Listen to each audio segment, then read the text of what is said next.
What the fuck? Why is the Zoom now up there? I see. It's because there's been an update to Zoom. Let me just fix this for a second, everybody. I wasn't expecting that to happen.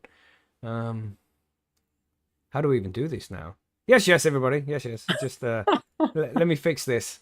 I don't know why. I don't know what's incorrect. Because the Zoom screen isn't up on the stream like it's Oh, I supposed to see. be. Yeah, I do see that now. It's like, why is that not there? That's because we've got a It new one. looks There we weird. go. It's broken now. Like it's all missized and shit. Let me just adjust this, everybody. We are live. We are live. These things happen sometimes. Calm down. Calm down. You can you just take a little bit of time there to answer the poll. You see it? See it there? That's right. And we put that on. And there we go. Yes, yes, everybody, and welcome to High on Homegrown, the cannabis podcast from percysgrowroom.com. I am Mackie from the UK, and joining us this week, we have Margaret. Yes, I was gonna say special guest, but I'm a special guest nearly every week, so I guess it's but anyway, Margaret Indeed. from Central Ontario, host of Bite Me, the show about edibles, enjoying a lovely rainy day here in Oh, Ontario. nice. Sounds nice. Yeah, just a little bit of rain, not too much. It was pouring. Oh, no. Yeah. Yeah. It seems to be happening a lot. There's a lot of torrential rain going on right now. It's in all sorts of different places. But yeah, Yeah, that's sorry, Margaret, you're saying. to say it's just tis the season. Yeah, that's it. I was just gonna say, yeah, it's there's a lot of it going on, but it could be climate change. It could Right, be. and that's it today. It's just me and Margaret today. Billy isn't very well. Everybody send their best wishes to Billy. He's out there in the chat, but he doesn't Is want to come he? on because he'll just be coughing and sneezing and sniffing all over the place because he's got flu. He's had flu for about a week. Unlucky, bro. So yes, everybody send their best wishes to Billy there. So Is yeah, he in the that chat? yeah, I saw him in the chat. Oh. He did say, where is it? I saw it somewhere. Look for the blue names. There it is. See professional intro. LOL that yes, yes from the boss professional as always. Yeah, man. Yeah. What can I say? What can I say? Oh, to Ponics in the chat. What's up, man? Yeah, don't forget to hit that like button, everybody. There's a poll as well. It says, can you help support the stream? Which of these have you done? Hit that like button is option A. Liked and subbed is option B. Liked, subbed, and shared is option 3. And then all of the above because I am epic. That's right. So if you are epic, hit that number 4 there. Like, share, subscribe. Make sure it's all done. That would be very cool, but no pressure, of course. We understand how some people can't share like the podcast and let people know about it because it's still illegal to grow in places.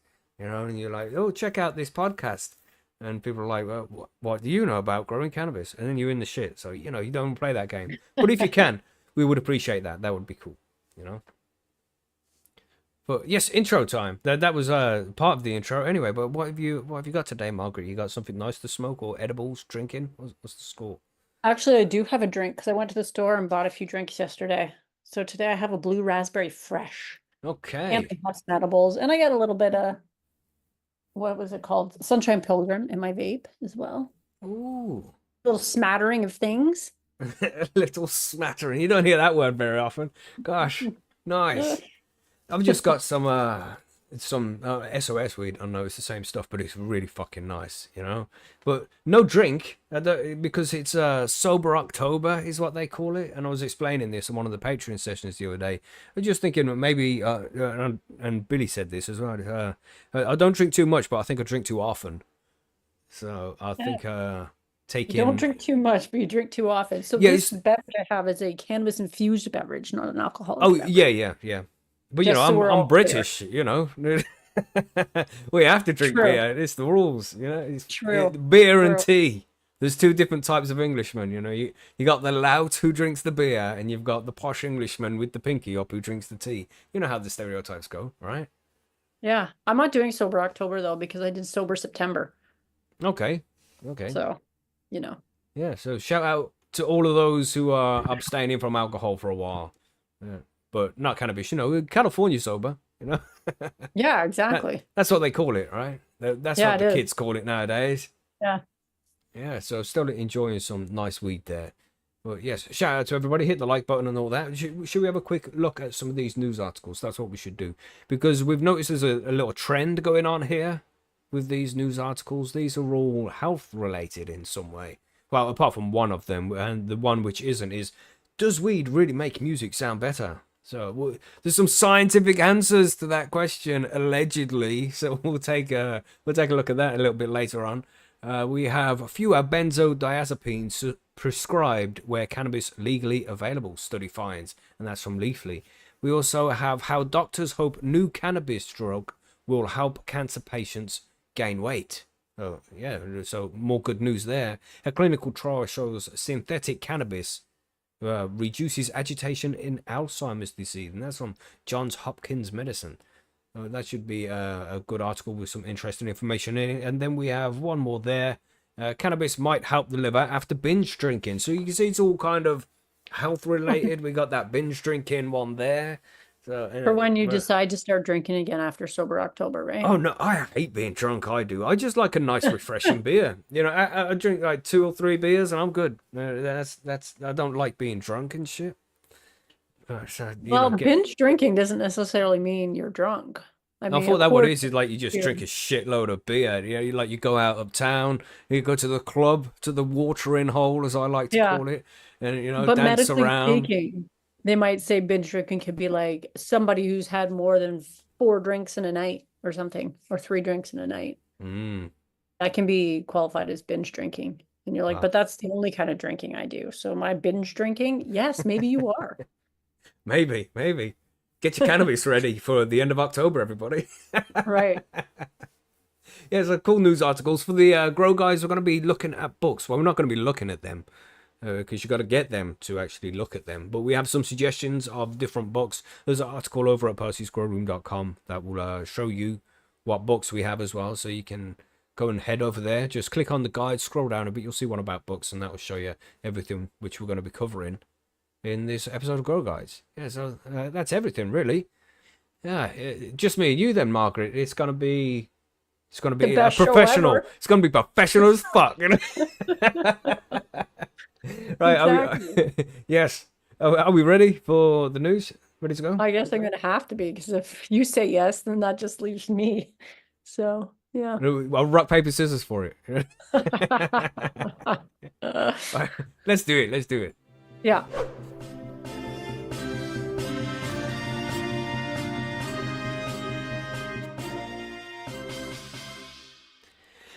Okay, so we don't even know which ones we're covering or which order. So I have 3 and you have 2, so I should probably do one first and then you, me, you know, so it's all Sure. balanced down, shit like that. Which one should we do first? Let's talk about the Alzheimer's one. Let's take a look at that. That's it seems pretty like interesting, because Alzheimer's is one of those like 4 horsemen type diseases, because they say people will either get like cancer, Alzheimer's, diabetes, or heart disease. Those are like the 4 major things that people deal with later in life.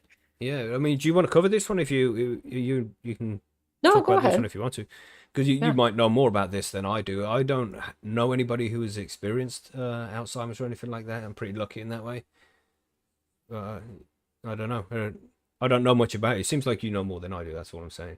But I've got to correct this screen here. I've got to edit this out as well. Look, the screen's broken again because goddamn Zoom.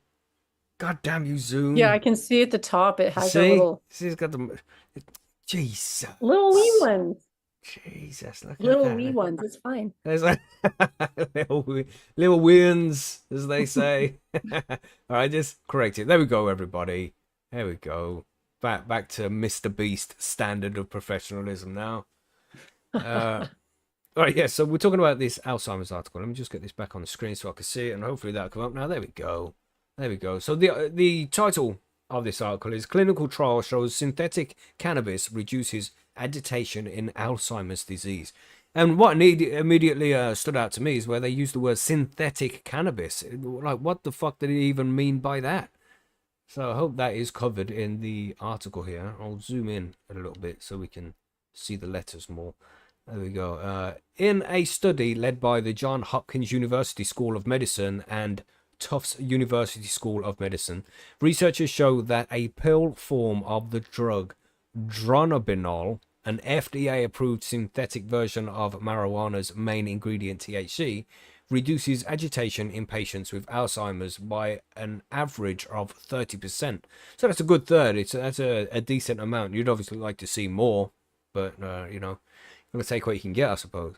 The researchers say that compared to current treatments for agitation, such as antipsychotics, dronabinol produces similar calming effects without adverse results such as delirium or seizures. What do you mean adverse result? Are they...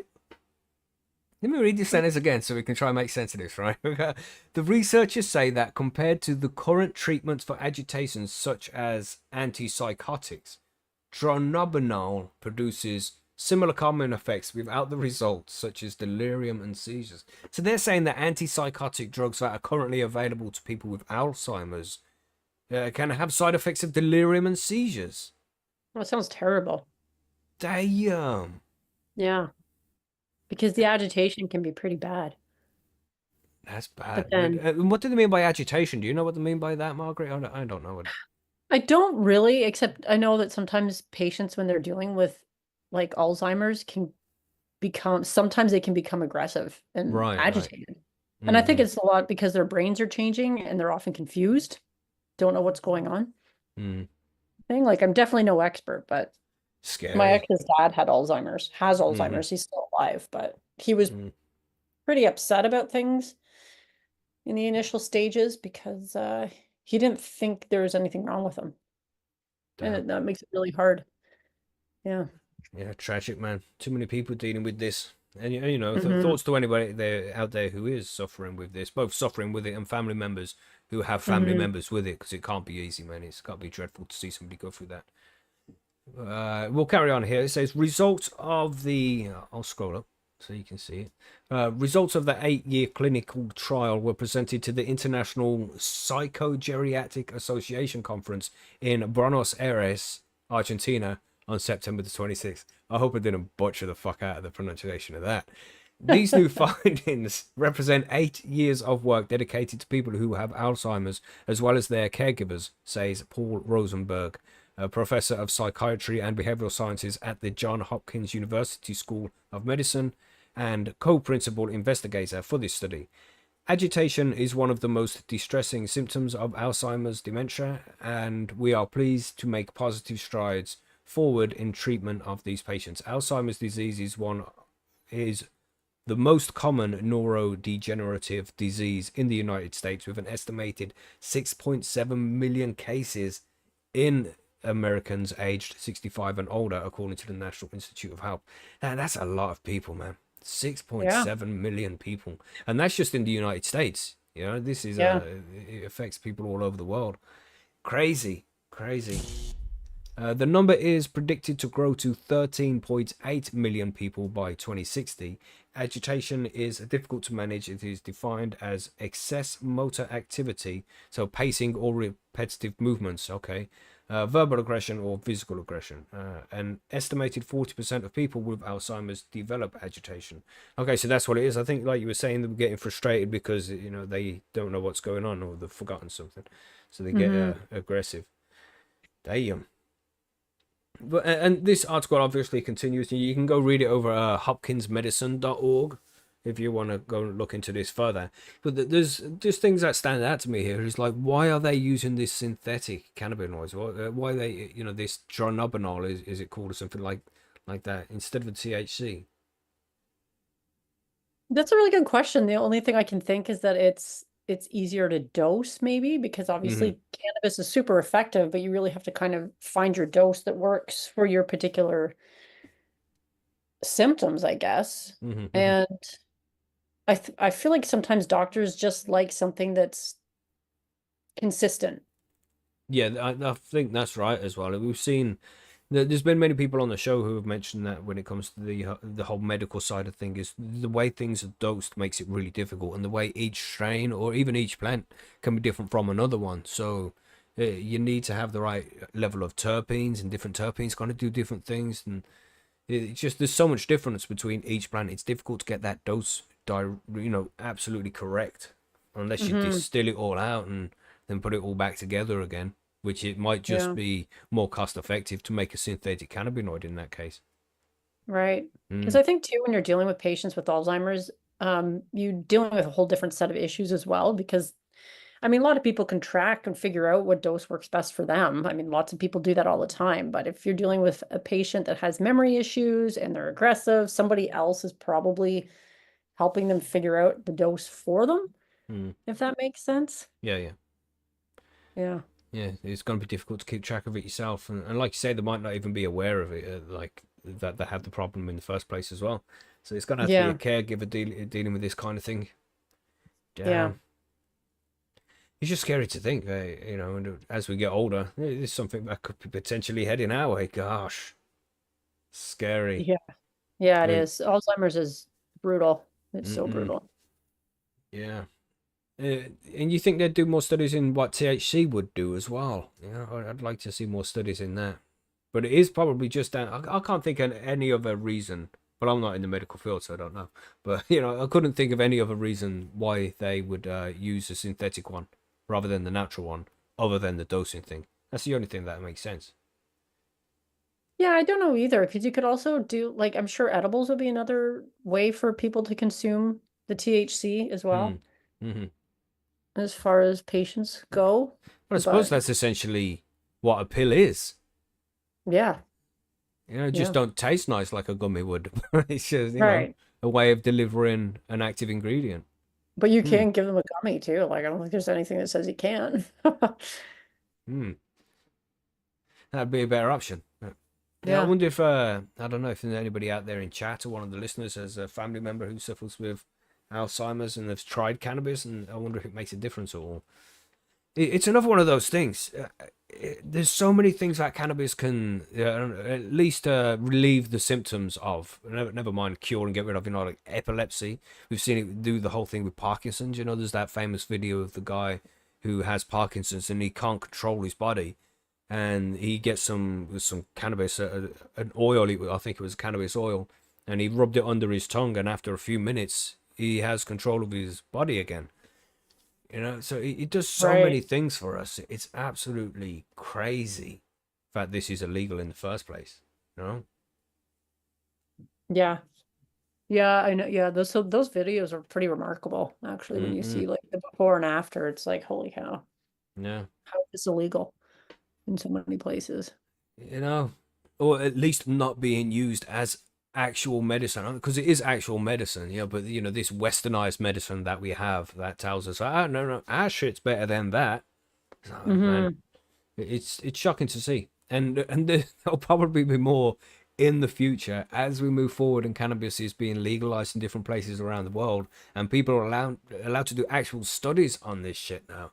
The things we're going to find out in the future over the next 10 or 20 years, as these different medical breakthroughs regarding to cannabis, and it's going to be shocking the things we find out.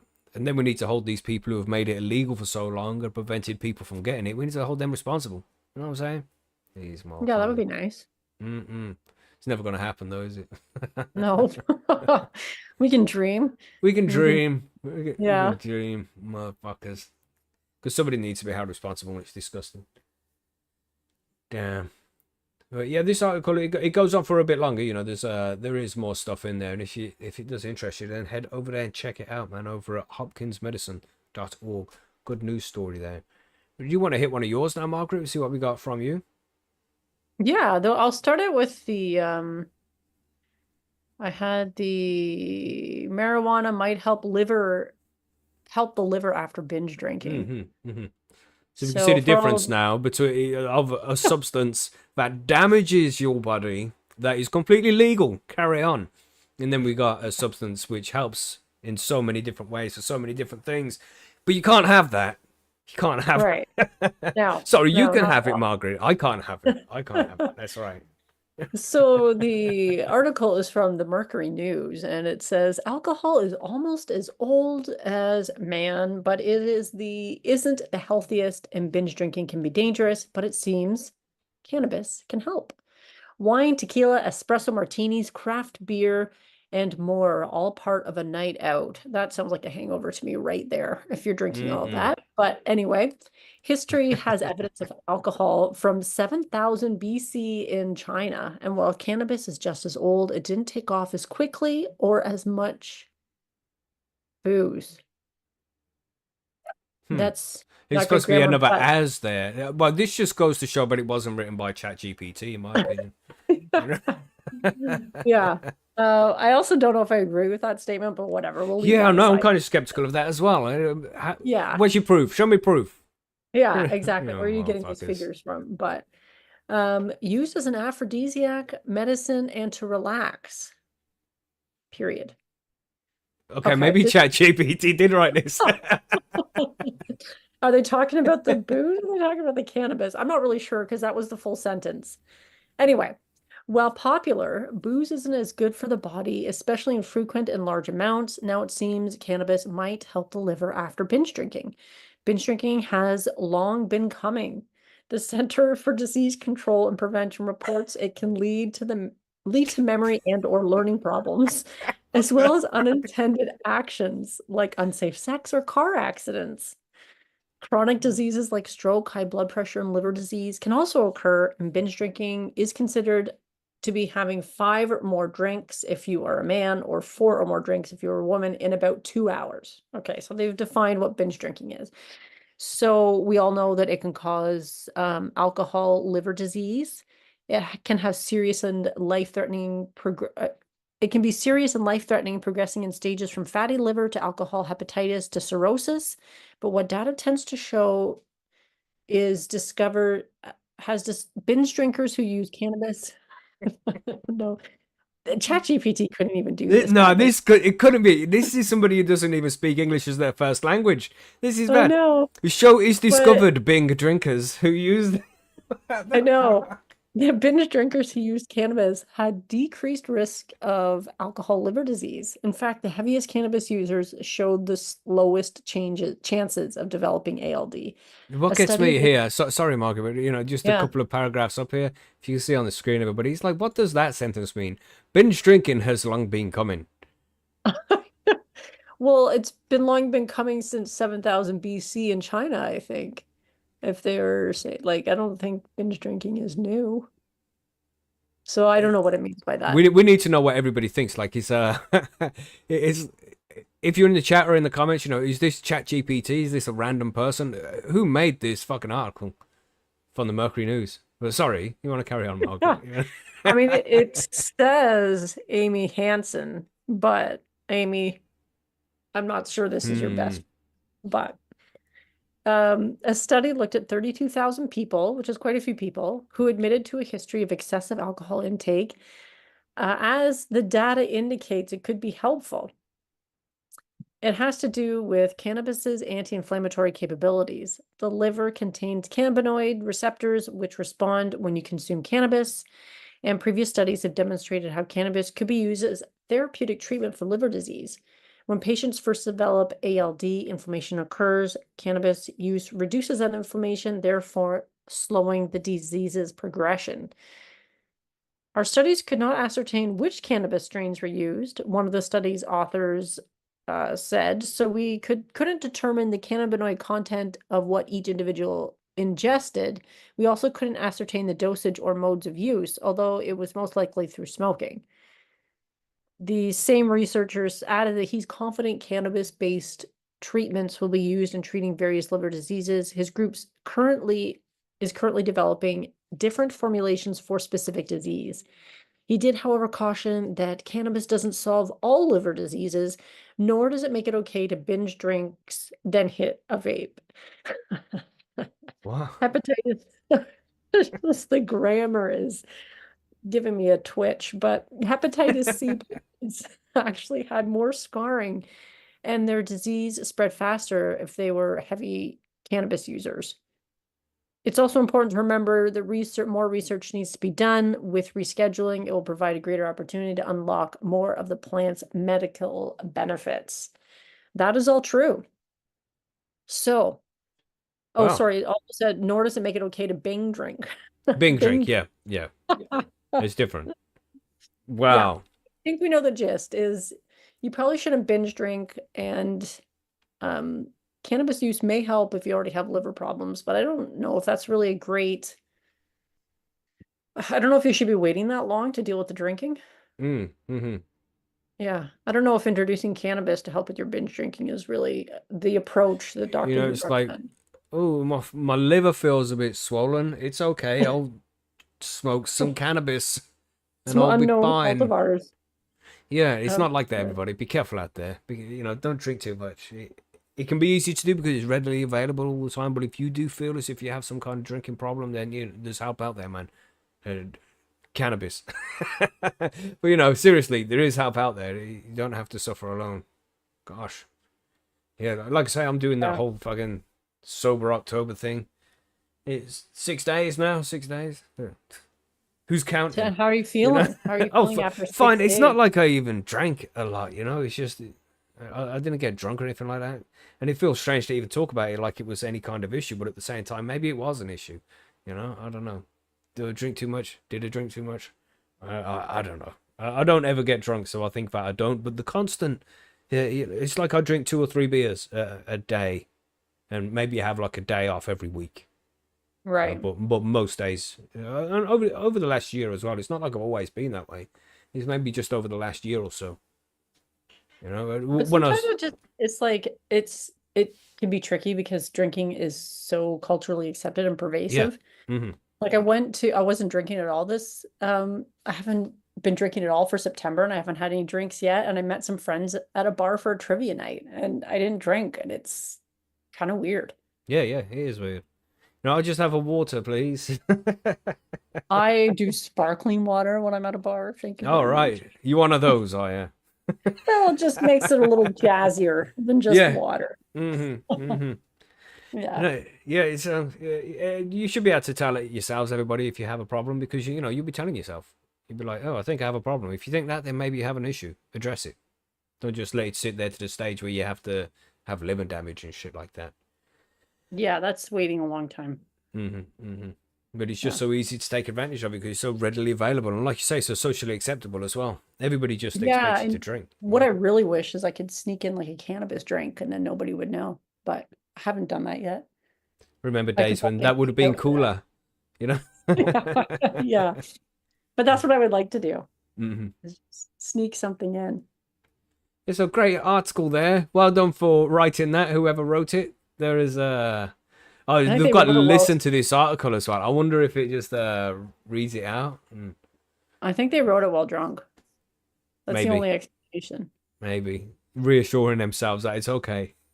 My liver's gonna be fine because I smoke Yeah. weed. Anyway, what we got next? Let's have a look at something else. So we got. Should we look at these fewer benzodiazepines? And this is one of the reasons why I think cannabis has been illegal for so long. Is because it's going to affect the profit margin of the people who own the government. Just saying, the pharmaceutical companies allegedly. So we have the title here from Leafie. We have fewer benzodiazepines prescribed where cannabis legally available. Study finds.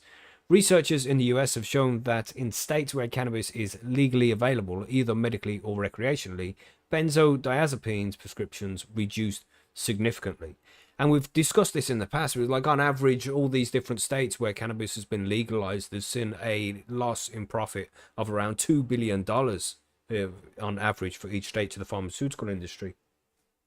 So it's a huge loss. It stops people from using a lot of different kinds of medicines. All sorts of painkillers. SRIs. It does so many different things, and this is why they've kept it illegal for so long. One of the reasons, I think. That's just my opinion. But if you agree, let me know. Let me know. If you disagree, let me know as well.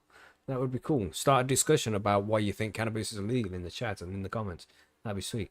But anyway, states in the US where cannabis is available legally see fewer prescriptions issued for benzodiazepines, research has shown. A study published in the journal JAMA Network Open found that when cannabis is legally accessible, either on a medical prescription or via recreational outlets, there is a decline in the prescription of medications to treat mental health disorders. Both medical and recreational cannabis policies were consistently associated with reductions in benzodiazepines dispensing, said the researchers. Conducted by researchers affiliated with the Georgia Institute of Technology and the University of Georgia, data from over 10 million insured patients was analyzed. So that's a fairly large field. You know, that's a lot of people. That's a good study. Mm-hmm. Legal access to medical cannabis was associated with a 12.4% reduction in the prescription fill rate per 10,000 patients, while adult use or recreational legislation was associated with 15.2% reduction. So it's quite a hefty reduction. You know, that's what, like an eighth or something? I don't know, around that. And it's about right.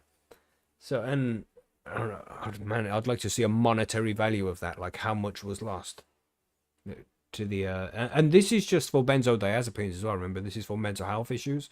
So if you're talking painkillers and adding that kind of shit to it as well, talking so much money. So you know, you can see how legalizing cannabis is not a benefit to the pharmaceutical industry, also known as big pharma. They have a lot of power amongst governments. You know what I mean? So it's easy to see that these governments that do have a large lobbying of pharmaceutical industry, that they are going to be like, oh no, don't legalize that. That's going to be a bad idea. And as these studies come out and these kind of studies get done, they'll pay attention to these ones. You know, they'll be like, shit, this is more than 10% of a loss. You know, crazy. So, you know, if they're making 10 billion a year, that's 1 billion they are no longer getting because cannabis has been legalized. That's not what they want. So if they can just hire a politician for a couple of million and get 1 billion return, then, you know, it works, doesn't it? You know, that's a nice return on investment. It's crazy though, because then that means they're saying the quiet part out loud, which is we don't really give a shit about people's health. We just want to make money for ourselves. Yeah, but they can just have it removed, so nobody will find out about it. The Ministry of Truth will do their thing, and nobody's going to see it when they say the quiet part out loud. They've been doing it a lot recently, but it just doesn't get shown around. Madness, man. Where were we here? We found that cannabis laws and dispensaries were associated with a significant decrease in the dispensing of benzodiazepines in a commercially insured population, the study authors wrote. These results have important implications for health outcomes. Benzodiazepines can lead to harmful adverse effects, including respiratory depression, which can be fatal. What? If patients are in fact reducing their benzodiazepine use to manage their anxiety symptoms with cannabis, this may represent a safer treatment option overall. And I think that can be said for a shitload of different medicines. You know, you see these medicines, they all got some kind of crazy symptoms, man. Might grow hair on the bottom of your feet, you know? Right. It's kind of random shit they throw in there, you know? Side effects may also include death. Okay. I don't want to take this, man. Damn. And cannabis can just do so much. Allegedly, you know, we still haven't had the proper studies. We've had loads of studies done, but none of them are ever good enough according to the governments. So it's never sorted. And again, dosage. That's another big problem that needs to be sorted. Once it can get dosed properly, I think it would be used more as a medicine legally. Maybe. You'd hope so. You'd hope so. Well, I think that just comes with educating doctors too, though, so they better understand how to recommend, because they don't get that education in their medical schools. Yes. Crazy, man. According to data published by the Public Health England, PHE, in 2020, around 2.4 million adults in England are prescribed benzodiazepines or similar Z drugs. 2.4 million is about 3% of the population. We have 60 million people, so that's 1 in 30 ish, and 1 in 30 people are prescribed on benzodiazepines in the UK. That's crazy. Quite a few. Yeah, that's crazy, man. Benzodiazepines act as a sedative, slowing down the body's central nervous system, and repeated use can lead to side effects such as memory loss, insomnia, anxiety, and depression. Tolerance to benzodiazepines can quickly develop with frequent use, and suddenly stop use can lead to withdrawal effects, which can be life-threatening. And I've seen this before. It wasn't even on the screen. Sorry, everybody. There it is. Have a quick read. But I've seen this before. There's two things that if you stop cold turkey, With most things, some of it's going to be difficult. Like heroin, you stop cold turkey, you're going to have a bad time for a while, but you're going to get over it. It's probably not going to kill you. But if you quit drinking alcohol, if you're an alcoholic and you drink a shitload of alcohol every day, a couple of bottles of vodka or something, an excessive amount, and then you just quit, that can kill you. And also benzodiazepines. If you quit taking if you just go cold turkey with that shit and take none, then that can kill you as well. You have to be weaned off those things, man. Damn. Man, that's bad, man. It's bad. You have to be weaned off benzodiazepines and alcohol, otherwise you can die from the cold turkey. It's that fucking savage. Madness. But completely legal. But don't touch that cannabis now, because you might get psychosis. It's madness, isn't it? True. It makes no sense. You get the Occam's razor, right? Do a little bit of chopping and think, what's the most likely scenario here? And to me, the most likely scenario is cannabis does so much for so many different things, and the pharmaceutical companies are going to lose large percentages of their profit if cannabis is legalized. So they pay a little fee to a lobbyist in government, and it's kept illegal. And then they can keep their money. But how many people suffer? Madness.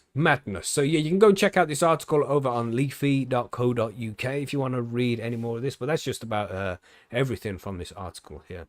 Very interesting indeed. And it's you just need to see more people using cannabis instead of cannabis should be the first option, I think. Me personally, cannabis should be the first option when it comes to any medical any medical condition, like migraines, hay fever. Try cannabis first, man. And also, it is a pretty safe thing to prescribe. I mean, most people don't have too many side effects, and if you do, they kind of go away once you stop being high. Yeah. So, if it doesn't work, then you can try something else.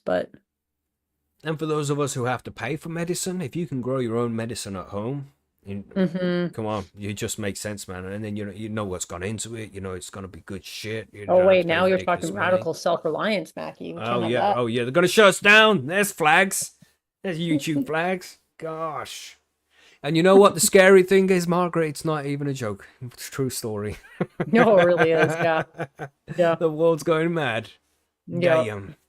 But what do we have next? Should we cover the next one? And again, everybody, with the whole alcoholism thing, if you need help with that shit, just get help, man. Don't try going cold turkey on your own, or it must be such a difficult thing to be getting over. Addiction is never easy, and nobody ever wants to end up there. Nobody ever just wants to be an alcoholic. You just, you accidentally find yourself there one day. But there is help. You can get help, man. So if you do have any problems like that, then find help. Get help. I don't know. I'm not a professional, so I don't know what else to say other than that. Just, you're not on your own. Don't struggle on your own. So what we got next, Margaret? What we got? We have a story that does weed really make music sound better? Ah, okay. Apparently science has answers. So, and this is researchers from the Toronto Metropolitan University confirmed something just around the corner from you, Margaret. Just around the corner from me. They confirmed something that we all already knew, and you did not need to research to confirm, but I guess it's nice anyway. Music sounds better when you're high. In a paper titled Exploring the Interaction Between Cannabis, Hearing, and Music, the researchers found that people experience significant changes in their perception and cognitive engagement with music when they are high on weed as opposed to sober. Though surveys and several interviews with through surveys and several interviews with 104 participants, the researchers narrowed down 4 aspects of the music listening experience that were altered when people were under the influence. And those 4 areas were altered cognitive processes and reinterpretations, auditory perceptual effects, emotional openness and sensitivity, embodiment, and immersion. When you read the results, it almost sounds like cannabis gives you music-specific superpowers. Half of the participants said they could hear the music better when they were high. A lot of them experienced a deeper connection to the music as the weed allowed them to focus more deeply on the rhythms and lyrics. One person said, "When I'm not high, I just don't pay enough attention to the music. It's like background noise. When I'm high, it's the only thing I'm focused on." That one unnamed participant basically stated the conclusion of the study. Cannabis creates more immersive listening experience that leads to deeper cognitive and emotional engagement with the music. The influence of cannabis not only brings people more deeply into the nuances of a track, but allows for a critical analysis of music and helps trigger nostalgic memories people might have with a song, the researchers noted. There's some variance in the intensity of all these effects from one participant to another, they said. Some study participants said their cognitive and emotional awareness of the music was enhanced pleasantly, while others said being high created a sense of sensory overload that felt overwhelming. Hmm. Ultimately, the research didn't really say anything we didn't already know, but it's nice to get specific, minute details of the different ways people interpret art under mind-altering chemicals. The ultimate reason or lesson of the research is that when you're all done with your responsibilities for the day, go ahead and spark up a bowl and throw on your favorite tunes to immerse yourself with the hypnotic rhythms so you can experience your favorite song. Mm-mm. And Okay. I can get behind that study. Oh, for sure, man. I mean, and it's not just music, is it? It just enhances the lots of different experiences. But I agree as well. That if you have too much, it can be overwhelming. At the same time, being a lightweight as I am, but man, having some cannabis at the right time, just the right amount, listening to some decent tunes, man. Getting out your guitar, go and play piano. If anybody plays musical instruments, you know how it is. You in the you don't think about it so much. I'm sure you're thinking about it on the same kind of level, but when you're high, it's just smoother, man. It's like you've added. See, hear how much of a fucking hippie I sounded like then? It's just smoother, man. You know. But it just flows. It's like you've oiled the strings, man. It just flows, man. Yes, I know what you're saying. I know what you're saying. Yeah, it's like the study that proved everything we already know. I mean, I think that's why a lot of people like to smoke weed before they eat or do Mm-mm. any artistic pursuit, Yeah. oftentimes, because you can focus more on the task at hand, which may be just listening to music or appreciating art. What about when you get high, Margaret? Is there a specific album you like to put on, or a specific type of music, you know, or can you remember specifically getting high and listening to something like Floyd? You know? No, I don't. It's funny. I listen to sometimes some pretty music that doesn't have a lot of lyrics to it because Mm. um my dad watches Fox News and I have to drown it out. Is that music without lyrics? Is that like dubstep? You know? No, it's a little more chill than that because I like to read and sometimes Hmm. I get high and I like to read. Okay. So yeah. Nice, but But then I'm more does immersed getting in what I high improve your reading? it can. I mean, Yeah. it depends on if I'm like really blitzed, then maybe Hmm. not. And then I'll you're read like, the same. whoa. Well, I just end up reading the same sentence like 3 times. But when I'm in my Oh sweet yes. spot, I can definitely Or you read. start at the top of the page and you read, and then you're like, hold on. What did I read? Let's go That's when I'm back to the like, it's top. time to Let's put go. the book down. Yeah. Yeah, I know what you mean. I know what you mean. But Yeah.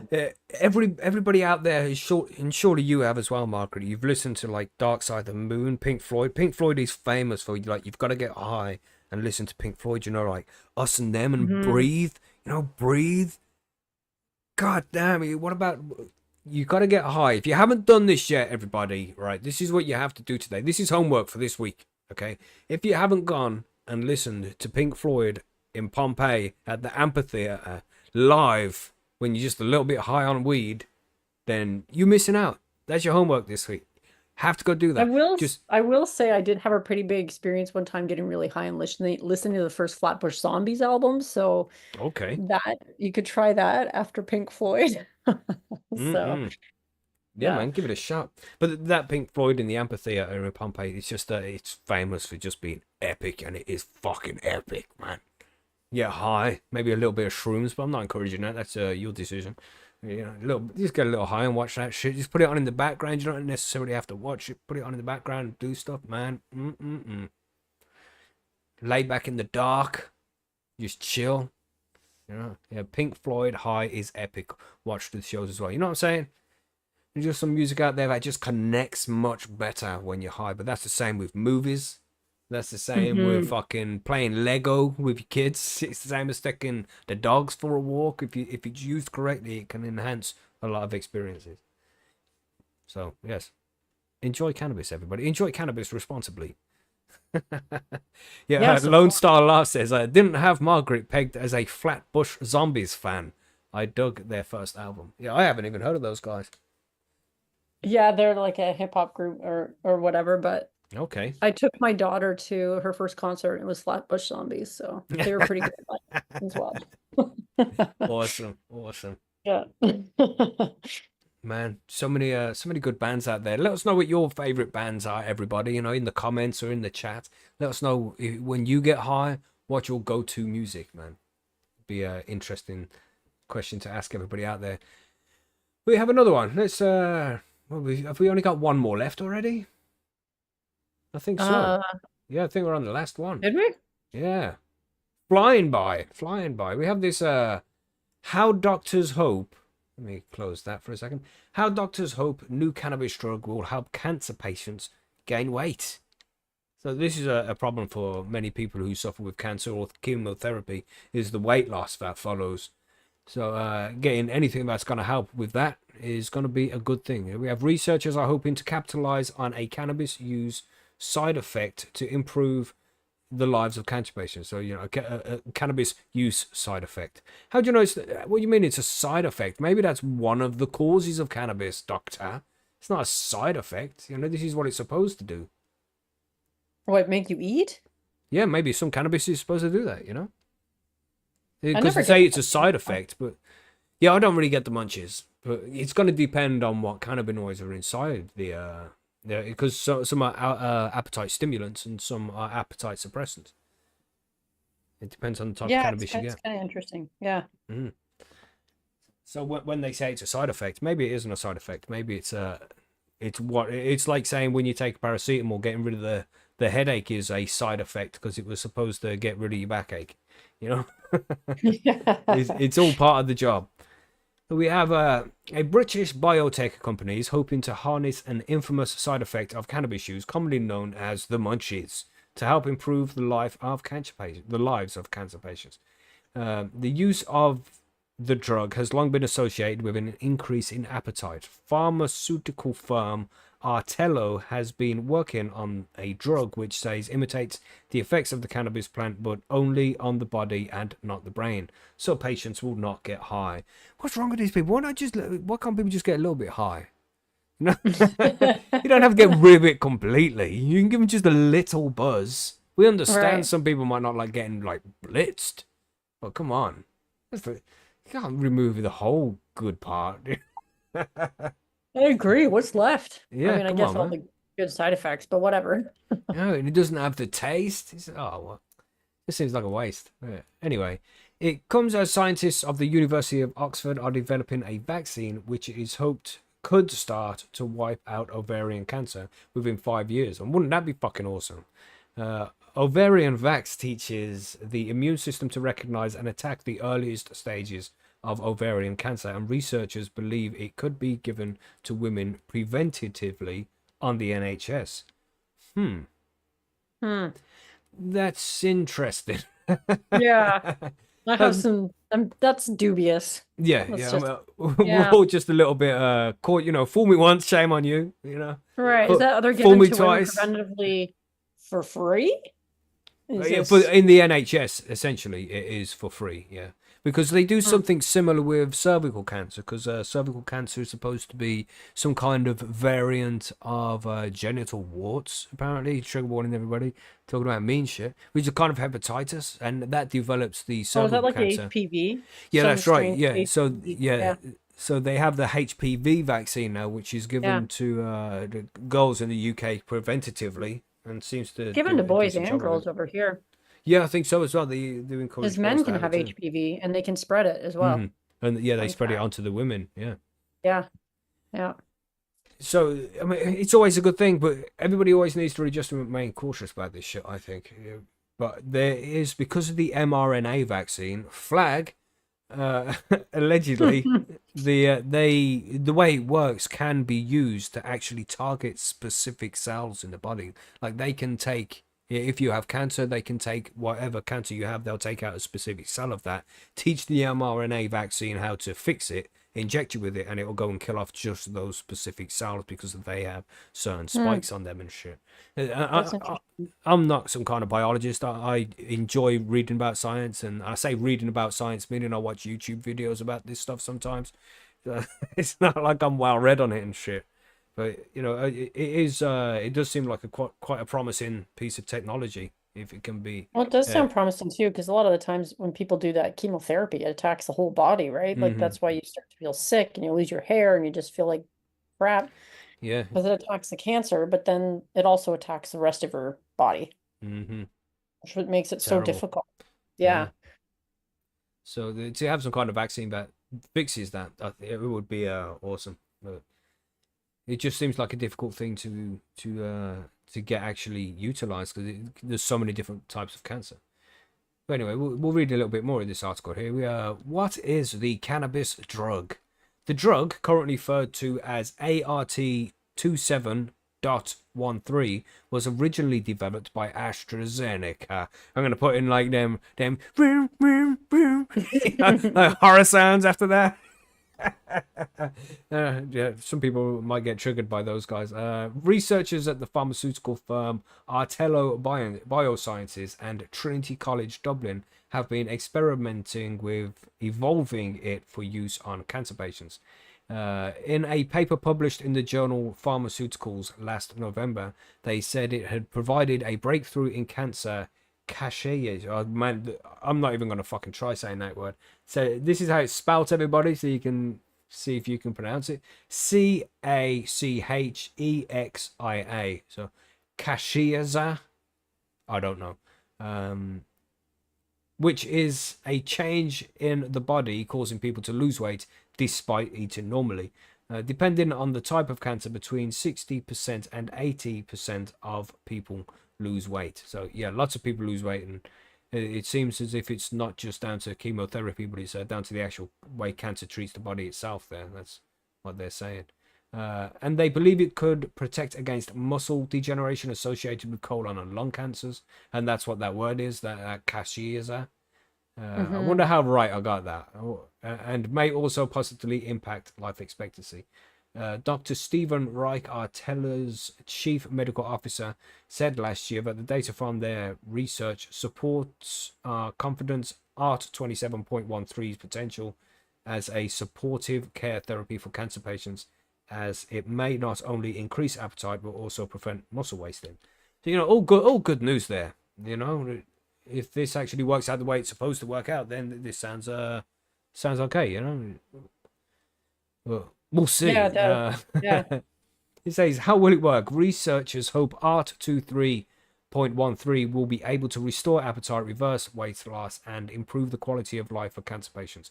Artella has taken the drug and formulated it into a once daily capsule, which is currently being trialed in the Cancer Appetite Recovery Study. Dr. Andy Yates, scientific officer at Artello, said the drug activates the CB1 and CB2 receptors within the body, but it is restricted from going to the brain.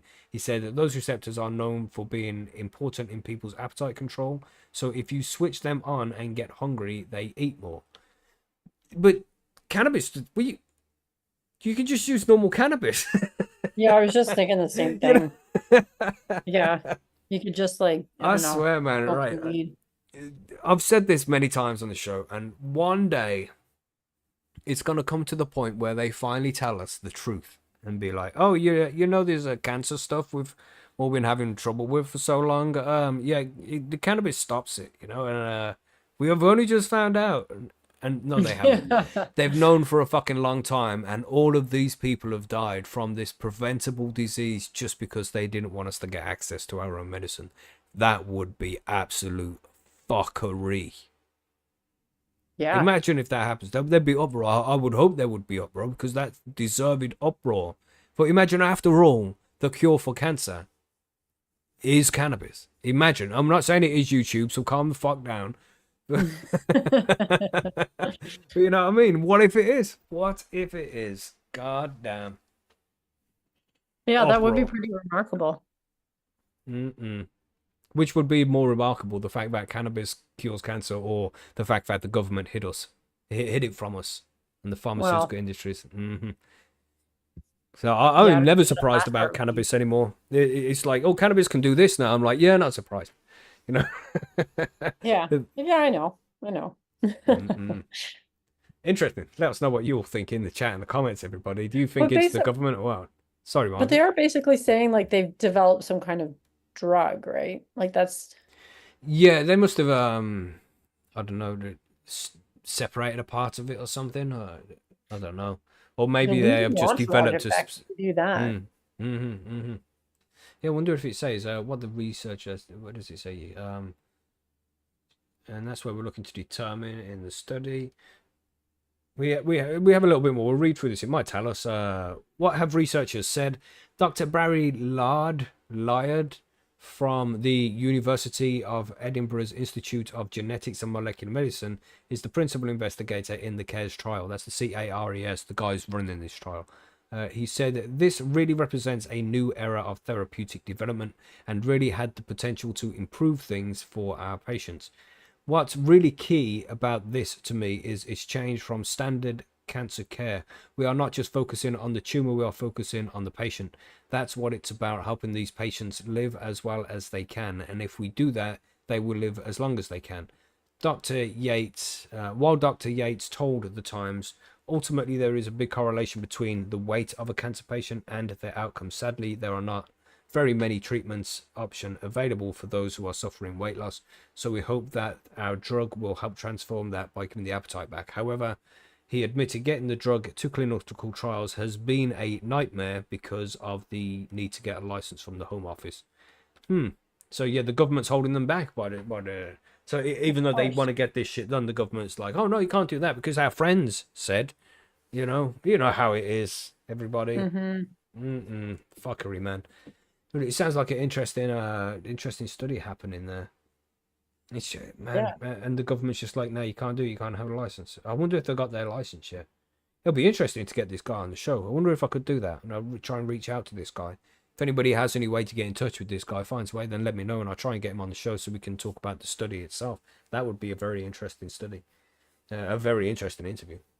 But Mhm. in that part there as well, what it says, weight loss is usually associated with how the cancer patient does. So if they lose a lot of weight, then less likely to make it. So if you can, because obviously the body needs fuel to fight this shit, and it gets the fuel from the fucking food, and if it's not digesting and using food as it should do, then it's going to be a problem fighting off the disease in the first place. Just having enough energy to fight that shit. So if they can just find a way to help that, then I think that would improve the odds of many people in the first place. But also, I'm not a doctor and shit. You know this, everybody. You know this, but this is just my assumption. I don't know. But it's a very interesting article, and it seems to be a nice step in the right direction. And maybe we'll see more studies like this kicking off in the near future. That would be good to see as well. You know? Yeah, I it's always good to see new studies like this because they mm-hmm. didn't happen for so long because of prohibition. Yeah, that's what I'm saying. Absolutely shocking, man. If we get to the day where they are like, oh yeah, it does cure cancer, I tell you, everybody better kick off. You lying bastards! You fucking lied to us all this time. Fuck. But that's all the news articles that we have for today's news episode. Is there anything to add from the Bite Me side of things, Margaret? Sorry, you got anything to add there?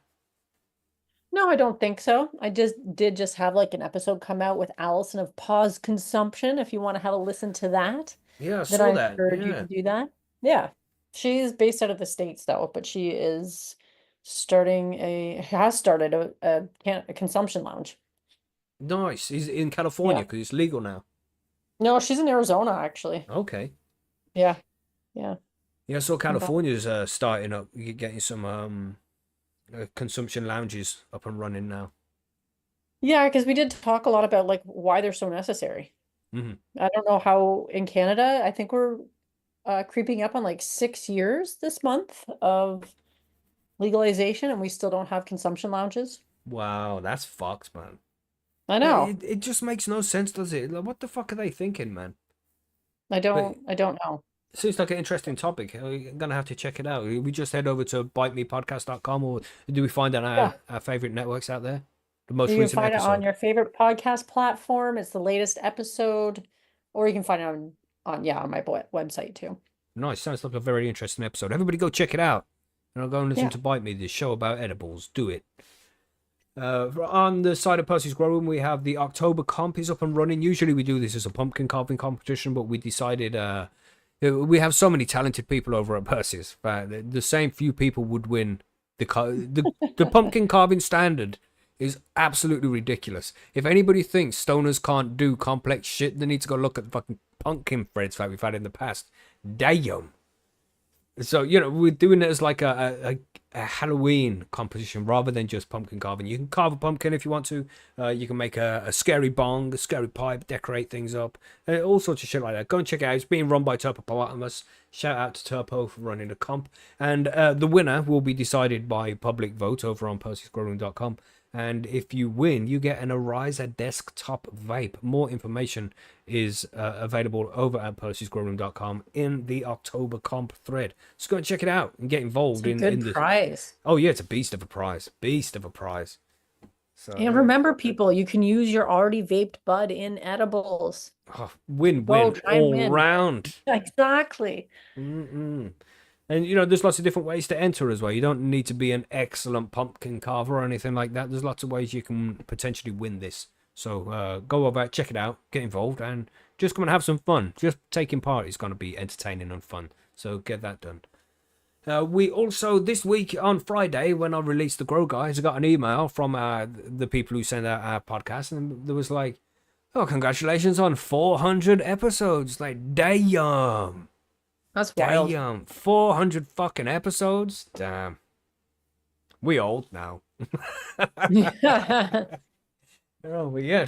And thanks to all of these people who've been around for 400 episodes. Just another 100 episodes and we're on fucking, 500. That's crazy. But and we are just off as well. Like we should, in the next couple of weeks, we should hit. And I thought, I just thought I'd bring this up because we're here. Anyway, talking about numbers of the podcast and shit, 400 episodes. But we're just about to hit 900,000 downloads, man. Fuck 900,000? 900,000. Next couple of weeks, we'll be hitting 900,000 downloads. That's nuts. Yeah, so close to that million. Wow. Damn. Just another 100K to go. Yeah, so we want you to help us, everybody. And you already have so much by downloading the episode as many times as you have. We're only at this amount of downloads because of you. Like, legit, see you listening to the show because of you, because you download the show. So, thanks for that. Help us get this extra 100,000 and push us to 1 million. I mean, it's not going to be likely we can hit that before the end of the year unless you guys help us. Share the podcast. Tell people about it. Tell them about the cool interviews. Tell them about the Grow Guides. Tell them to come and join us for news every week. Help us out, man. Let's see if we can get to that 1 million before the end of the year. How fucking crazy would that be? Damn. But yes, so that's all good news. I don't think there's any other news to add there. We've got some things coming up as well, but I think we'll wait until next week to announce those because then we can actually get the dates and the numbers lined up and make sure everything's all figured out. But I think that's everything. We can take a 5-minute smoke break and then move on to the Grow Guides, I think. Is that cool, Margaret? You want to do that? Anything to add? Yeah, that works. Yeah. Sweet. Let's go to smoke break. Nice. Margaret, you like ChatGPT and AI and stuff, right? Yeah, I do. Have you tried the new ChatGPT voice mode? No, not really. I haven't. Have you? It's so good. I am. You get 10 minutes to try for free every month, because I don't have the premium ChatGPT. Well, I had like a conversation with ChatGPT all about like talking conversation like me and you are having now. I mean, it wasn't that smooth. And there's little subtleties that don't quite meet the Turing test, is it called? But it's so good, man. I had a conversation with it about simulation theory. About how AI is going to take over the world. I discussed some of the politics and shit with it, man. And it's so cool. It freaks me out a bit. It's like, how far is AI going to go? I listen to a lot of podcasts, right? AI has just started. It's absolutely ridiculous, the potential of this shit, man. Yeah, I forgot to shout it there as well. Yeah, 5,000 members on Percy'sGrowroom.com as well. I forgot about that. Yeah. Yeah, there was no celebration. We don't celebrate minor things like that, bro. It's 10K. Yeah, that's just a measly 5,000 members. That's wild too. Yeah, we have a lot of competitions over at Percy's all the time anyway, and to just add more, there's It's a bit much. But what was I saying about this chat GPT thing? This I was having a conversation with it about simulation theory and things like that. It's very smart, man. But it's just, yeah. What I think in the future, when it comes to like content making and podcasts, I listen to a lot of podcasts. But when you're listening to a podcast like you guys listen to now, you're listening to a conversation. You're not necessarily partaking in it. You're not involved in it. And what if you could be? You know what I mean? No, I don't know what you mean, but it sounds intriguing. Well, just for example, why would you listen to a conversation when you can have one with ChatGPT itself? Right. Which is just like essentially a friend who knows fucking everything. You know? Yeah, how is it different though? Why would you want to listen to real people? Why would you want to listen to real people? I don't know. I think that would definitely be part of it. But if you want to learn things, and listen to I don't know, educational content, then Yeah, I don't know. It's tricky because really, at the end of the day, all this AI stuff is just like it's whatever gets fed into it. So I don't know if we're, hmm hmm there's some limitations there. Me Bob said, I'm smoking a spliff with AI now. Cool. Hello AI, ChatGPT. Hello. Yeah, there's Hey. another AI called Hume AI, Hume. Okay. And apparently I've played around with that for like literally 3 minutes, but you can talk to it as well. It's another one of those ones where you can talk to it. It's the It's new free feature. from what I can tell.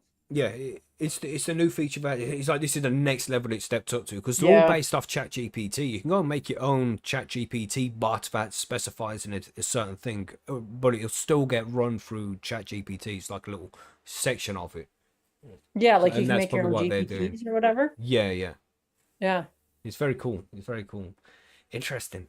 I like it, but I can see Yeah, where I it kind of heads do with. too. I know a lot of people are like, and like, I think we still have to be careful of it as like a human Mm, race or whatever, but it's not going anywhere. mm. I just find it really interesting because me and the missus we were talking about OnlyFans earlier. I'm not setting one up or anything like that. Everybody, calm down. But just about how these young girls get involved in these shady businesses, and by the time they reach like 25, 30, they regret what they've done. I'm sure that happens a lot when their content is out there on the internet and it can't be taken down. But when you have the capability of making an AI person that you can talk to on your phone, like you're having a FaceTime call with a person that has been made up by AI, who is like your personal assistant, your friend that you've designed to look exactly as you would like them to do. Give them black hair, give them blue eyes, you know, just crazy shit like that. And you design it yourself. And then all these girls on OnlyFans, they wouldn't have like all these subscribers and shit because people would just have their AI bots as a replacement. You think, I don't know, would that happen? Would people prefer to see real women or more of an engagement of a fake one? Have you seen the Mm-mm. movie Her with Joaquin Phoenix? It kind of talks about Her? that. No, I haven't. No, but that seems to Yeah, be, yeah, that seems to be that's the something guy that would who he interest me. falls in love with an AI. Okay. It's really interesting, actually. But in that movie, the AI, I don't think it's like disembodied. Like he listens to it through his phone. I can't remember exactly what, but there is no physical form, but he falls in love hmm with her. Yeah. I think it's already happening, things like that. When you talk about, like in China, there is some crazy ratio between the amount of women compared to the amount of men. Like there's Well, yeah, because they wouldn't let them have any more than one kid for a long time, and then they yeah, just that's aborted right. all the girls or threw them hmm away. Yeah. So there's loads of guys out there who can't get a girlfriend, so they get like AI girlfriends on their phones and shit.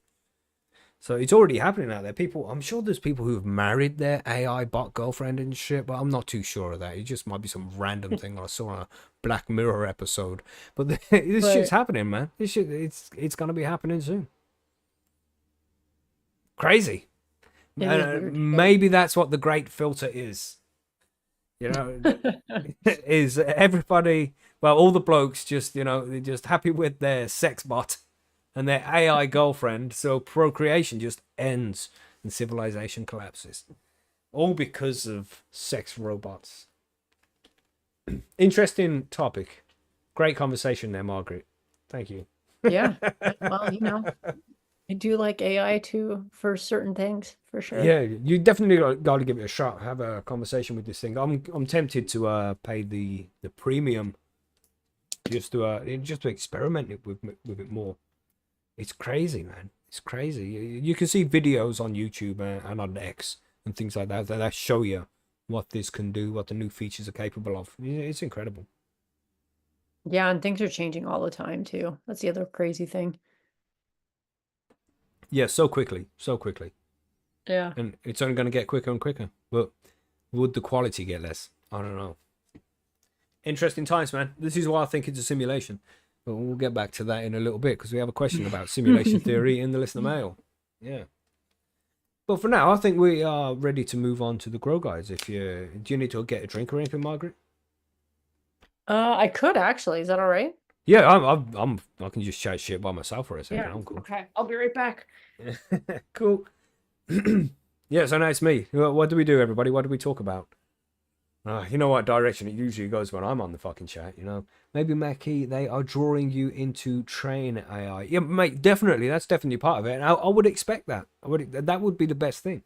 To train AI, the more people that we can get involved in training, it would give it, but it's more diverse. There's way much more to it then. It's not just learning one single perspective from one single person.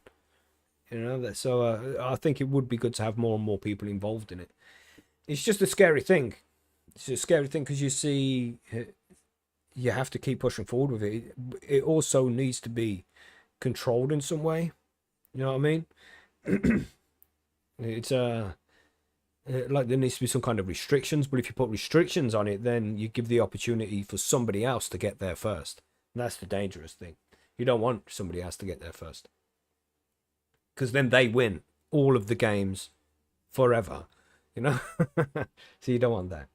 Arnie Scarpa asked where Monkey is. Monkey's just taking a break for a while. He's he's been very busy, and he just needs to take a break for a while. So I can't see the questions because they're behind the fucking the questionnaire, the stream there. Yeah, it's just too much politics goes on social media and things like that, and Monkey just wants to try and stay away from it because he stresses him out. So just taking a break for a while, take some time off, just to avoid it. Yes, and I'm sure many people feel that way as well. It's been an intense election cycle in the USA this time around, very intense, and it still is. We got less than a month until election day. So. Stressful times for many people out there. It just seems more divisive than ever. So stay safe, Don't get too stressed by it, everybody. Take a step back if you need to. It's on the news everywhere. It's, for me anyway, because it interests me in that way. But I can understand why it can be stressful for everybody. So just try not to get too stressed. Yeah, he's all good though. He's over at the forum. If anybody needs Monkeys over at the forum, he's just avoiding like the news articles where we have to get political and shit like that. We don't want to play that game. So, and it's good. It must be nice to have a break. The 3 Laws of Robotics. Yeah, from remember that TV show? Not TV show. That movie Bicentennial Man. That was a good movie. That was. I remember the name of it. Yes. Well, surely you've seen it, Margaret. Oh, maybe. Oh, yeah. I think wasn't that a Robin Williams? Yeah, that's right. Robin Williams. Yeah. Yeah, I did see that. Yeah. Yeah. What a movie. What a movie. Yeah, I forgot about that movie. Damn.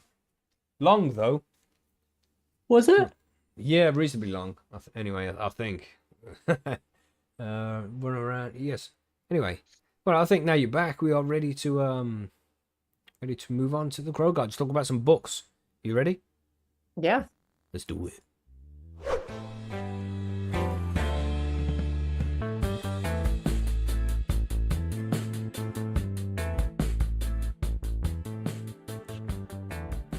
So here we are, everybody. This is episode 14 of the Grow Guides. And if you're following the guides week by week, as we have been, you're going to be heading into flower now. And there's not really much that's going to happen from there. Okay. Let me just fix this. I've got to fix this fucking Zoom thing on every page, have I? Gosh. Gosh, thanks Zoom. Oh, Zoom. Terrible, terrible. Gosh, so unprofessional. Everybody. There we go. What were we saying? We were talking about books. Yeah, we were talking about the flowering process. That's right. So yeah, your plants should be going through the flowering stage right now, and there's not really going to be much you can do other than feed them. So we're going to take this time to just try and talk about some other things that are going to help you grow in the long run as well.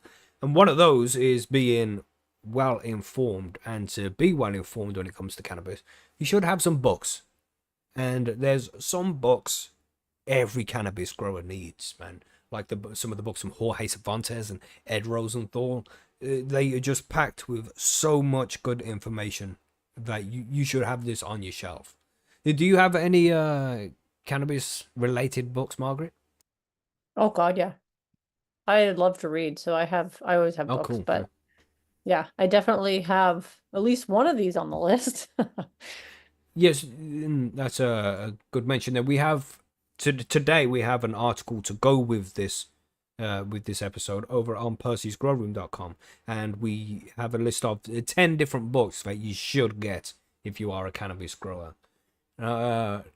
We should just start off at the top. Really, we'll talk about the because I've got it listed up in sections as well, and you can see up on the screen. Let me put it on the screen so you can see it there. Yes, and if I scroll down, you should be able to see there's the content. So we're going to talk books about growing cannabis, and then there's advanced growing books we're going to talk about. We're going to talk about soil and organic growing books, books about bugs and pests, books about genetics and breeding for those who want to go into the genetics and breeding side of things as well. What books you can get to help you learn about that kind of stuff.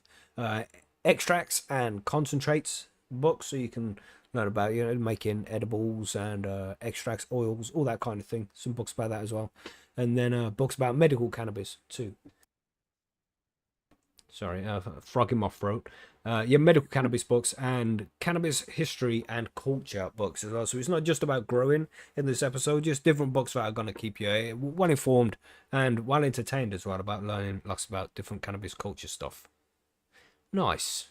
So, how's your book going, Margaret? I know it's not like a book you read and stuff, but your diary, your journal, how is that going over on Amazon? Do you want to plug that? I mean, it's not going too bad. Yeah. I mean, it's not like I'm selling millions of copies, but Only yeah. 6 million.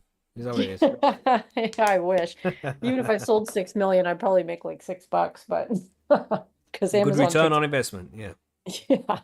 Yeah, no, I'm kidding. But yeah, yeah, that would be a good companion to anybody who wants to experiment with cooking or eating edibles. Nice. Yes. Right, so we should start off with books about the basics of cannabis growing. And that would be the recommendation here is a book from Jorge Cervantes, one of the originals from back in the day called Marijuana Horticulture. The indoor/outdoor medical growers Bible by Jorge Cervantes, and this it's from back in the days where you had to say it's for medical. Things are a little bit different Right. now. You don't have to say that, but it just has everything you need to know about growing cannabis in it. From what medium to grow, everything you need to know. Obviously not everything because that would be difficult to do. But everything you need to know is like a basic home grower, plus a little bit more on top of that as well. Lots of good information in this book. And Jorge Cervantes, he is a great author. He has been on the show many times before. He's got his own podcast. No, he hasn't got. He's got his own forum and shit. Yeah, but great guy, man. And I remember back in the day when the internet wasn't so popular as it is now, and it was difficult to find videos on how to grow cannabis. And Jorge Cervantes had this video series where he would wear a black beret with dreads, and you would learn to grow cannabis from watching these videos. Man, it was very cool. Have you got any books about growing cannabis, Margaret? Yeah, I don't have Jorge Cervantes, although they used to have it at the dispensary I worked at for a long time, but Or just like the they book in wanted, the dispensary? yeah, but they wanted like $80 for it, so I think Damn. I never bought it. It's definitely less expensive elsewhere, people, so don't Mm-hmm. don't let me scare you off. But I actually have the Cannabis Growers Handbook by Ed Rosenthal. Nice. That's a good book as well. That's the Yeah. silver cover. Yeah. Yes, the new one, because I think the old one was like cannabis, marijuana growers handbook, and he just Mm. updated it to reflect the times. And I don't know when the first one came out, but a lot had probably changed too. Yeah, man. And that book is on the list. We're going to get to that one in a second. So Hmm. yes, definitely check this one out, everybody. The Marijuana Horticulture, the Indoor/Outdoor Medical Growers Bible by Jorge Cervantes. And Jorge is one of the best cannabis authors out there. Both him and Ed Rosenthal, both very much respected when it comes to cannabis growing. So check out any of their books. The next one we have is this one. It gets a little bit more complex. It's for beginners, but it's like an extra level up of just beginners. And this is the Cannabis Growers Bible, the definitive guide to growing marijuana for recreational and medical use by Greg Green. And Greg Green is a highly respectable cannabis author as well. This guy knows his shit. Produced lots of books about growing cannabis, and this covers everything from how to germinate the seed, how germinate seeds when you get seeds, germinating them. You got the soil, looking after the soil, proper feeding techniques, just everything you need to know about setting up a cannabis garden indoors and outdoors as well. So it's all covered in this shit. Great book. I don't own this one, but I haven't read it myself, but I've heard from people who have read it and do own it. But it's a great book. It's kind of textbook that you can go backwards and forwards to, and just check if you have nutrient deficiencies. You can go to this book and check it out, and have all the information you want in there. Yes, good book. But one of the biggest books, this is one which I'm going to recommend that you go out and buy right now, because it's an epic one. And this is the Cannabis Encyclopedia by, again, Jorge Cervantes. Now, I have this book, and it really just covers absolutely fucking everything. It's an incredible piece of literature. Let me tell you, I haven't read it all because it's too big, but it's one of those kind of textbooks that you just gonna go to. If you're looking for something specific, when you have plant problems, or you're growing outdoors in a greenhouse, growing in soil, growing in cocoa. It's like everything is covered in this book, man. It's a big, thick ass book. I was gonna look how many pages. It is like a See from here. textbook. It'd be like Yeah, it's massive. definitely a reference text. Yeah, yeah. It's very useful to have, just like keep it near you. So if you have any problems at all, it really does cover everything. So you don't have this one, Margaret? No. No, I just have the Ed Rosenthal book. Mm-hmm.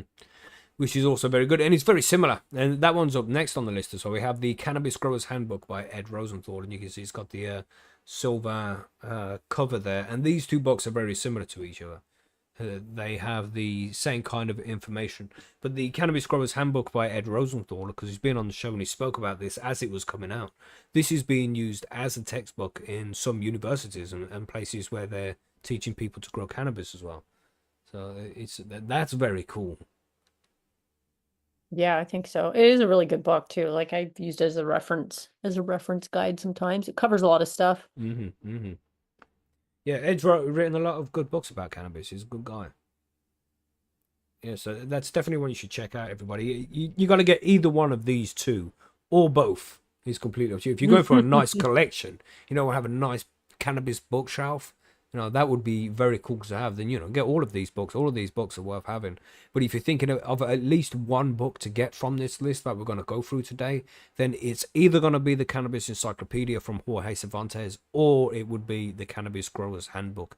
Those two books are just incredible. They have so much information in there. And it's going to take you a while to work your way through those as well. It's not just going to be like a quick read in a day. This is months worth of reading. There's so much information in there, and it's all high quality shit that has all been backed up and checked out by all the scientists and leaders in the field. Available in PDF as well. Yes, thank you. Yeah, I see. Yeah, you want the real books though. I mean, it's nice to have the PDFs because sometimes it's just easier to read on a tablet and shit. I understand. I hate ebooks, but I'm biased, of course. Yeah. So of course, if that's what works best for you, that's great. But personally, I love the hard copy. But you get both, because it's just not, I find that even though I would rather use my phone or tablet to go look things up, but to have the physical thing when you need it, to put your hands on it and open up the page and have a look at what, because you can find all this information on the internet anyway.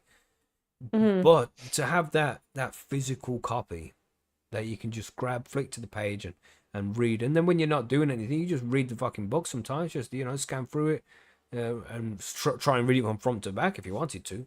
There's going to be a lot of information in there. I just like having the actual book, man. Yeah. Yeah, I do too.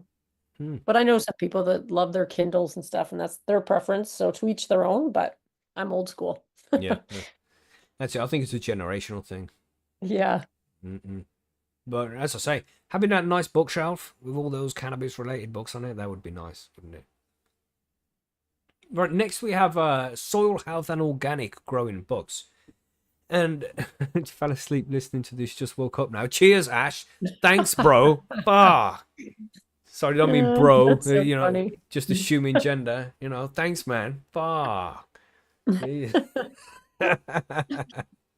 Right, so next up we have soil health and organic growing books. And this series as well, because this isn't just one book, this is a whole series of books from a legend, man. Such a nice guy, been on the show many times, and I'm sure he'll be on the show again many times in the future, because this guy is fucking awesome. We have Jeff Lowenfels, everybody, and this is the Teeming with Microbes series of books, and I think there's 4 in this series now. You got Teeming with Microbes, Teeming with Bacteria, Teeming with Fungi, Teeming with Nutrients, and he also has a book about growing autoflowers as well.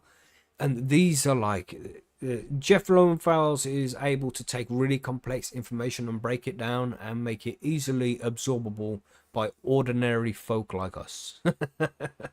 Right. So, because some of this stuff, when you go into this kind of detail with growing, when you're learning about the microbes that live in the soil and how everything interacts with everything else to bring up this perfect zone for the plants to live in, then it gets complex. Even the names of some of these things are complex. And Jeff Lowenfels breaks it down in this epic series. If you are interested in growing organically and growing in a living soil, then get this series of books.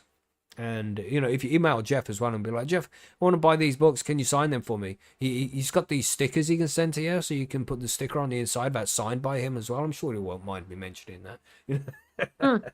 But if you do get in touch with him as well, he'll be happy to help you out with something like that. So do check it out. I've got a few signed books from Ed Rosenthal, which is very cool. But this Teeming with series here is it's very good. It's very good. I downloaded it onto my iPad a long time ago, but I haven't got the actual physical copies. But I want to get them. I want to get them signed and stuff. So I have to speak to Jeff again and be like, Jeff, what are you saying about them books, bro? I haven't read any of these books yet, but I have heard really good things about Jeff and his books. He really knows his stuff, because I mean, it all starts, if you're growing in soil, obviously it all starts with the soil. So definitely worth checking out if you're a soil grower. Yeah, really good, man. And again, when it's 4 books, they're all going to be the same size by the same author. Just nice. That's a nice little section of your bookshelf covered there. Them 4 books. I was saying, imagine that. Visualize that bookshelf, man, of all these fucking cannabis books and shit. And when you buy books, you automatically download that information into your brain. So you don't really. Of course you don't, everybody. I'm just saying. I wish it was like that though. Gosh, reading takes so long. But anyway. Yeah, I can. Yeah. Well, I think there are audiobooks of that as well. And actually, Jeff Lowenfels also does have a podcast. I think it is called Teeming with Microbes as well. Oh, So, does he? yeah. It's something like that. Oh. But if you search Jeff Lowenfels podcast, if you go back to the last interview, the last time he was on the show, he talks about his podcast then. And he's just a cool guy, man. He's witty. We have some good laughs when Jeff's on the show as well. And so much great information, man. I'm gonna have to get him back on the show. It's been too long. I need to chat with Jeff, catch up. But great series of books. Definitely get those. So obviously get that series. Make your choice between the Cannabis Encyclopedia and the Cannabis Growers Handbook. That's what you're looking at doing so far. Then we have this book from a guy called The Rev, called True Living Organics, an ultimate guide to growing all natural marijuana indoors by the Rev. And this focuses on, specifically organic shit, on how to make good compost, how to amend it properly. So if you are interested in that kind of growing, in just growing purely organics, then this would be highly recommended for you here. How to take different inputs like manure from different animals and, hair, all those random things you can use to break down and turn into organic living stuff. This is going to be in this book here. Have you heard of this book, Margaret? Have you heard this one at all? No, I haven't actually. Yeah, I don't know many people who have read this one because it's more of a specific thing. When we're talking about the encyclopedia and the Cannabis Growers Handbook, that covers so much, and it's a wide range of loads of different things about growing cannabis. But with this book, this True Living Organics, it's more focused in on just the living organic side of things. So you go into more detail about the specific topics when it comes Yeah, to and it's just like the organic growing. living soil in an indoor context too. So Hmm. it's getting pretty specific. But that would be Yeah. interesting for people who are growing indoors using soil. That's right. If that's your thing, then Yeah. definitely check this book out. And we spoke. Have we spoke? Yeah, we did speak about cannabis plant problems recently as well, and that's going to be the next book which we're talking about here: treating pests and disease cannabis books. And these are the kind of books that you might want to read through from front to back if you wanted to, just to learn up all of that information that's there. But this is one of those which you keep on hand. So if you have problems with your plant, you can reach, pick it up, and just look at actual pictures of all of the Mm. problems that could be involved in the plant. It's so much easier to make a diagnosis in those cases. And you can learn shitloads about them, about all the bugs that are going to attack your plant, what it looks like anytime your plant gets attacked. So the first book we have here is marijuana, and I keep saying marijuana instead of cannabis because that's just the title of these books. So I want you to be able to go out there and share them search for them properly and find them. So I prefer to use the word cannabis, but in these circumstances we'll use the word marijuana because that's the title of the book. But marijuana pests and disease control, how to protect your plants and win back your garden. This is from Ed Rosenthal again. So, as I mentioned, it's going to go into more detail about the specific bugs that are going to get on your cannabis plants and what it looks like when these bugs are on your plant. It tells you about the life cycle of different bugs. So, the know your enemy, and then you can defeat it easy. All right. Uh, Yeah, so, I you, like that. yeah, so you learn as much as you can about these different kinds of bugs. You learn like how they breed, where they live in the soil or on the leaves. What kind of bugs you can get to fight these bugs, or what pesticides you can use. All of this shit is involved in this marijuana pest and disease control book from Ed Rosenthal. Lots of good information here, and this information is covered in the Cannabis Encyclopedia and the Cannabis Growers Handbook as well. They are it's covered in there, but briefly, in some detail. When you're looking at a book specifically about pests and diseases, then you're going to go into more detail, you know. So definitely check that book if you're interested in that. Then we have a diseases and pests, hemp diseases and pests management and biological control by J.M. McPartlin, Robert Clark, who's R. Clark here, and D.P. Watson. Those names there's just some big names from the cannabis world. They are not just highly respected authors, but highly respected like scientists when it comes to botany and plant stuff. These guys know what they're talking about, especially Robert Clark there. He wrote one of the original cannabis books, and I think that's on the list as well. Uh, that's Greg Green. I'm just having a quick scroll. Spoiler alert. Spoiler alert. I took it off. No, it isn't on the list, I don't think. But yeah, Robert Clark wrote like one of the originals. I can't remember what the name. Anybody remember what the name is over on for the Robert Clark book? That's completely slipped my No, I mind. definitely don't. But it's one of the original. If you just search for Robert Clark on the YouTube, then you'll find it. It's a real good book apparently. I haven't read it myself, but I know lots of people recommend the Robert Clark book when it comes to growing cannabis. I just can't remember the name right now.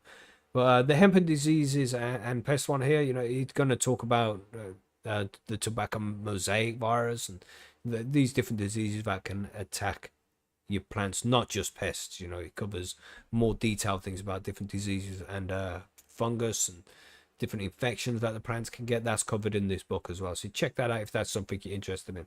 But again, these kinds of problems are covered, and I hate to keep going back to it and feel like I'm spamming it to you, but as I said, the books you want to get off this list, you have to either pick the Cannabis Encyclopedia by Jorge Cervantes or the Cannabis Growers Handbook by Ed Rosenthal. Both those books are going to have so much information in it. But if you want to go into more detail about specific sections of growing cannabis, then pick out these other books about the pests and diseases that go into more detail about a specific topic, rather than covering everything in a single book. Yeah, that makes a lot of sense, actually. Mm-hmm. Yeah, And because that's the those first one. few books you mentioned are like the encyclopedias of cannabis, but they're not going to be able to show you as much about pests, Yeah. than a book dedicated to it. So, And we just had a Moss in the chat there. Shout out to Moss. It's Marijuana Botany by Robert Clark. That's what it is. It's one of the earliest cannabis books, I think, and it had just a shitload of information in it, and goes into great detail about it as well. So definitely get that book if you want to go deep into the science of cannabis. Then that's one of those definites. Get that Marijuana Botany book by Robert Clark. So far, the ones I'm going to recommend, I'm going to repeat that again. You got to get the Cannabis Encyclopedia or the Cannabis Growers Handbook by Jorge or Ed, and then you want that the Marijuana Botany by Robert Clark. Check that one out because that's going to go into more detail. And you want that series from Jeff Lowenfels as well. I hope you're writing this down, everybody. It's a shopping list. Those 4 books that teaming with microbes, teaming with nutrients, teaming with fungi, and teaming with bacteria. That whole series, very good, very good. So check those out. This one next, we're going to be talking about the genetics and breeding. And if you're a new cannabis grower, then necessarily that might be this is a little bit too much at this stage. If you're just learning, then you don't really need to go into much detail about breeding and genetics. But at some point with your cannabis growing hobby, you will want to get there and get into more detail with these kind of things. So this book, The Cannabis Breeder's Bible, the definitive guide to marijuana genetics, cannabis botany, and creating strains for the seed market, by Greg Green. And he was mentioned earlier on as well. He helped. He was involved in one of the other books that was written above. But this is it's going to give you all the information you need about breeding cannabis. You're going to be talking about F1s and S1s and shit like that. And man, I would love to take the time to read this book. This is one of those which I would like to read, I just haven't got the time to. But damn, this is going to be lots of cool information that I would like to know about. I wish it was legal here in the UK so I could actually spare the space to just grow some fucking plants for breeding. That would be so cool. it does sound interesting. It'll help you pheno hunt that perfect strain and turn it into seed. Yeah. Yeah, and but the thing is with that is like then you're stuck with one strain. Then it's True. I would like to find that one strain, but then I'll be stuck with it. I like variety. Yeah. But Cannabis Breeder's Bible. And if you are ever thinking about making your own seeds, you want to make some feminized seeds, you want to make some autos, you want to know how to take the best male to complement the best female to bring out the best genetics underneath those, then you have to check out this book. This is one of those books. Of course, if you're a new grower and this isn't your thing yet, then don't start heading in this direction just yet. Wait until after a couple of grows and you feel as if you're used to just growing normally before you start stepping into the side of breeding cannabis. But man, it's going to be a good book with a lot of good information in it, that one, everybody, if that's something that you're heading for as well. We also have and this is from Robert C. Clark as well. We have Cannabis Evolution. Because Robert C. Clark, is that correct? But then I thought it was Arthur C. Clarke is the other one. Yeah. Anyway, Cannabis Evolution and Ethnobotany by Robert C. Clarke and Mark D. Merlin. It's like, damn. Just the title is enough for me to go, I think I'll miss this one. I don't want to get too complex here. But again, if you're interested in doing some proper cannabis breeding and trying to find out the right strains and all that kind of shit, this is going to be good for you. So again, it goes into more detail about specifically the way cannabis has evolved, and you're talking about different breeding, how different genetics have worked. It's so complex, man, so complex. So if that's something you're interested in, then definitely head that way as well. Right, so now you've got you know, you've grown your plants. You've got the cannabis encyclopedia or the cannabis growers handbook, and your books from Jeff Lowenfels and all that shit, and that's going to help you grow the cannabis. But you know, it's what do you do after when you have the cannabis? You know what I mean? And there's a book here called Beyond Buds: The Next Generation by Ed Rosenthal, and obviously it's a post-harvest book, and it tells you what you can do with your cannabis after you've harvested it. For example, making some hash, making oils, making resins, or rosins, oils. All this shit is contained in this book here, and it tells you about decarbing, how to make edibles, and all this kind of shit. It goes into a lot of detail about specifically extracts and edibles and all that kind of thing. Yeah. Have you seen this book, Margaret? No, but I'm kind of curious. I'm kind of interested. Yeah, I think you should definitely check it out. I think you'd find it useful, and you like reading as well. Yeah, I do. Yeah. Yeah, and this is just another one. Again, once you finish to grow, the important ones right now is to get through the grow. Maybe after a couple of grows, but after a couple of home grows, you start to realize that you've got a little bit of surplus cannabis. You're like, oh my gosh, what can I do with this surplus cannabis? And that's where Beyond Buds comes in. This is where you can get this book and get lots of information about what you can do with the cannabis. Not just surplus, but you know, the good shit. Eventually you might want to just make some rosin, you know? Or The make nice some. thing too is that if you are a grower, they're usually the term, what do I do with my excess cannabis? Doesn't sound so crazy. Yeah, because it is crazy, isn't it? Yeah. Like if you're not growing your own, then yeah, usually there's like times of feast and times of famine, but Damn, yeah. You got like a couple of ounce surplus. Like what? yeah. What should I do Surplus? with this? Yeah. Yeah. Yeah, so definitely check that book out if you want to do one of those. But there's this one here. This next one is about extracts. Again, we've got Cannabis Alchemy: The Art of Modern Hash Making by D Gold, and this one is highly recommended. If anybody wants to make hash and make pristine hash, we would recommend that you do check out Frenchy Cannoli, of course, because Frenchy Cannoli is a legend. You go and check out his YouTube channels, and he's got some epic information on how to make high quality hash. But D Gold here, he goes into some fine detail on how to make traditional high quality hash. So if you enjoy that kind of thing, is that's something you want to do, if you want to take some time to go into more detail about making just hashish and becoming very good at it, then this is definitely a book that needs to be on your bookshelf that you are amassing visually in your head right now. All these nice cannabis books on it. They look like a good bookshelf. You have all of this shit on there as well, But yes, some people are interested in making hash. I mean, sorry, Margaret, you say? I said that looks like a really interesting book too. Don't judge a book by its cover and all of that. But yeah, it does look like an interesting book. I like the simplicity of the front cover, which just got a picture of a little a shisha pipe or something, and a candle. But hash, it's one of those things you can make a normal hash, and it's good. But if you really want to take that to the next level, then man, you got to do some research on that shit. And reading things like this Cannabis Alchemy by D Gold, sorry, then yeah, that's going to improve your ability to make fine quality hash. And Billy likes to make a lot of hash as well. He's been making a lot of hash over the last few months. So yeah. Oh, I wonder if he has that book. But he isn't here right now because he's not feeling well. You know how he is. Yeah, he was in the chat earlier, but I haven't seen him since. Yeah, he might have gone to bed. Yeah. It's shit having the flu, isn't it? Goddamn. Yeah. And your man flu as well. Yeah. We also have as well, speaking about not being well, we have books about medical cannabis and health benefits. And there's a book here which we have Dr. Bonnie Goldstein. She's been on the show a few times. She is an absolute legend. She's a pediatrician. She works with children who have cancer, and she has some people using cannabis for medicine.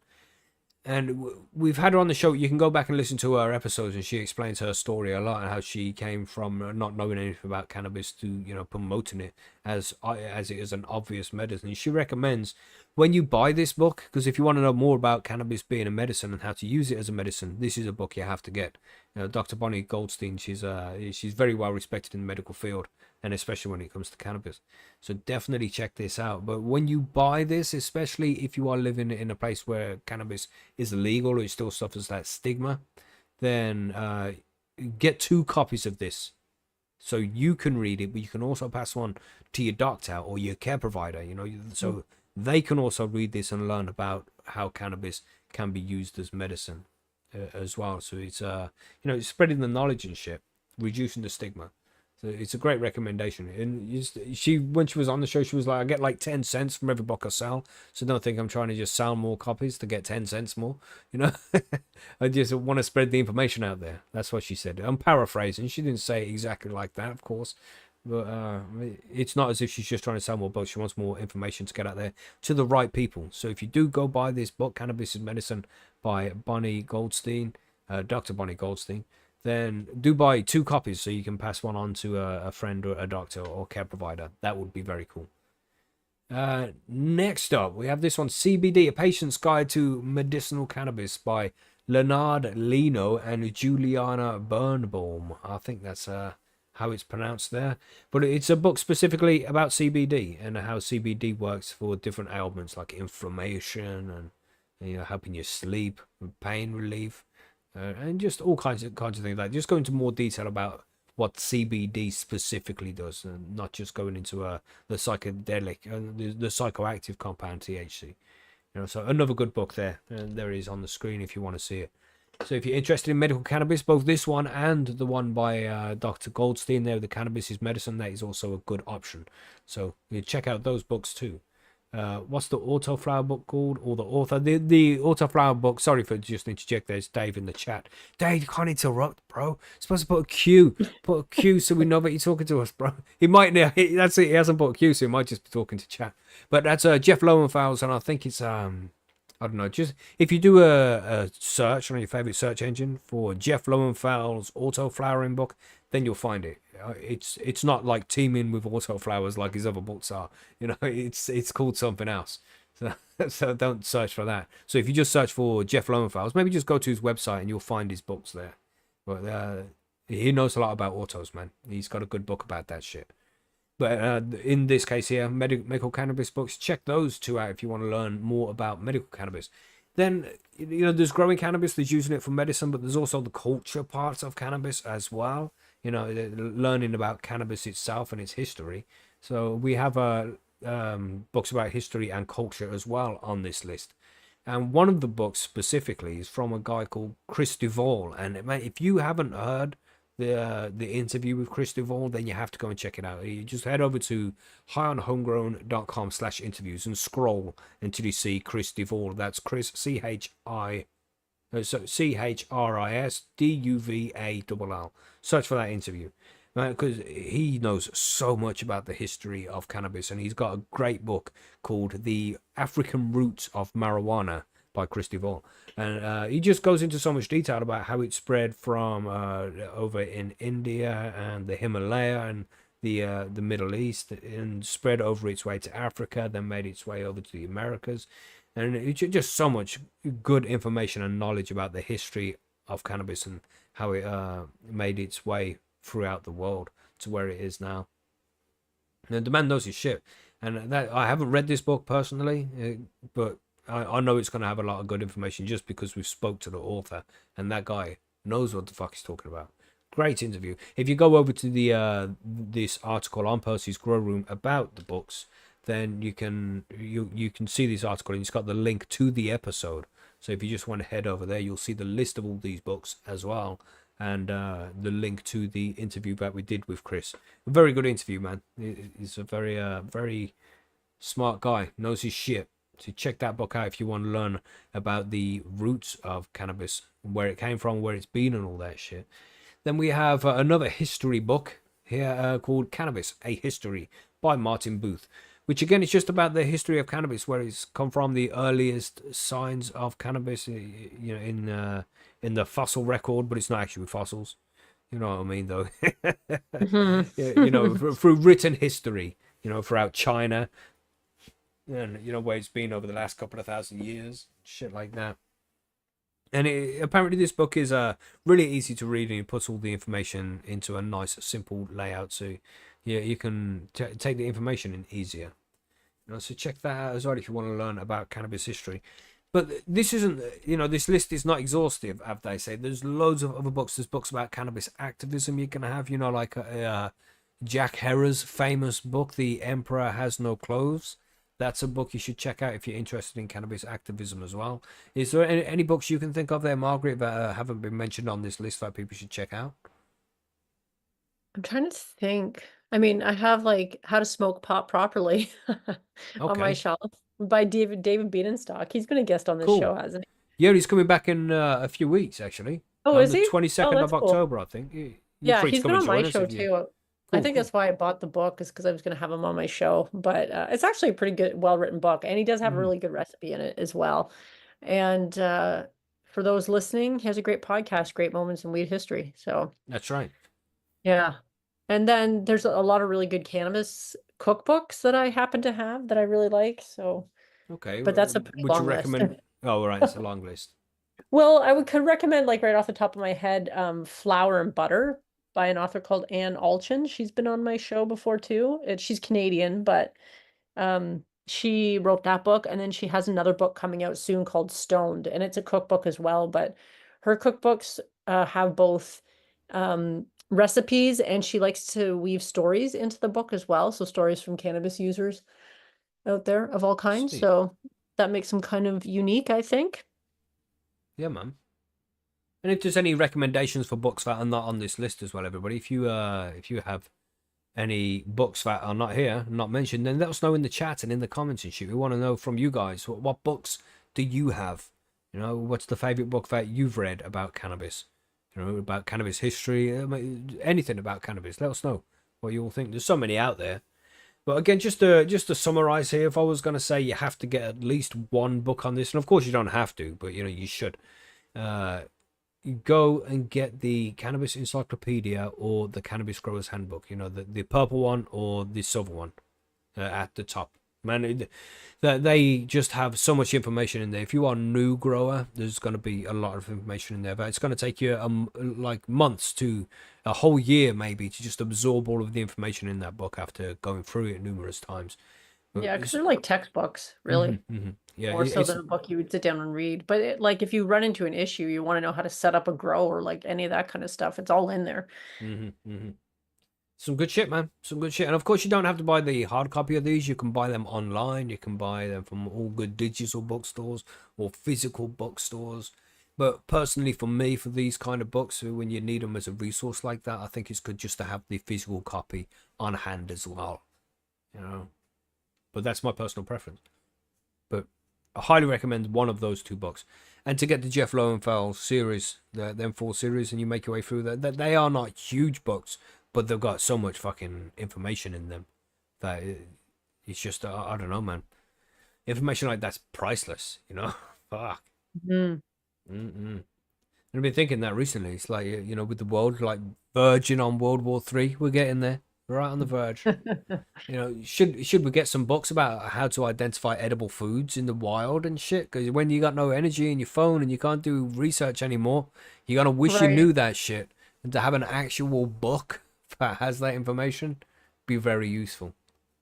So you just get one of those books as well. What we're talking about books. While you're there, get yourself a cannabis book, but don't forget to get one about how to build shelters outdoors as well.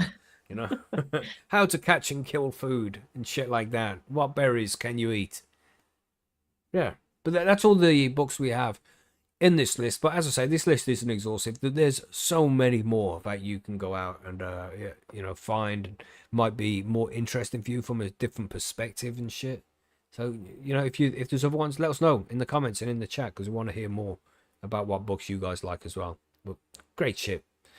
Yeah, anything else to add here, Margaret? I don't think there is, right? Oh, I don't think so. Sweet. Let's talk about some listener mail then. We've got a few interesting listener mail questions we should get to. Let's do that. What button do I have to press for the for the listener mail thing? Hold on, it's this one.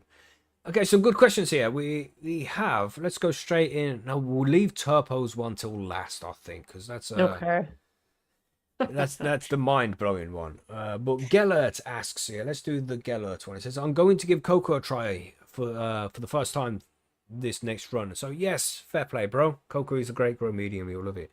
And have questions about advanced nutrients when feeding at quarter strength. Is it still pH perfect, still active, or do you think it needs to be full strength? Cheers.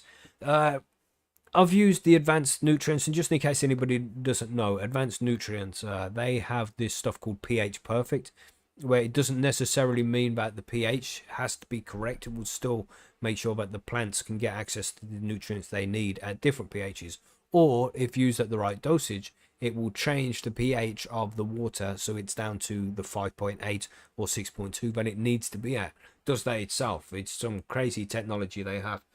But I used to use it, but I just found it was too salty. The EC would be much higher than necessary, and it's good sometimes to let the pH swing. It shouldn't just be set at 5.8 or 6.2 and stay there consistently. It shouldn't do that. You got to let it swing between that 5.8 and 6.2.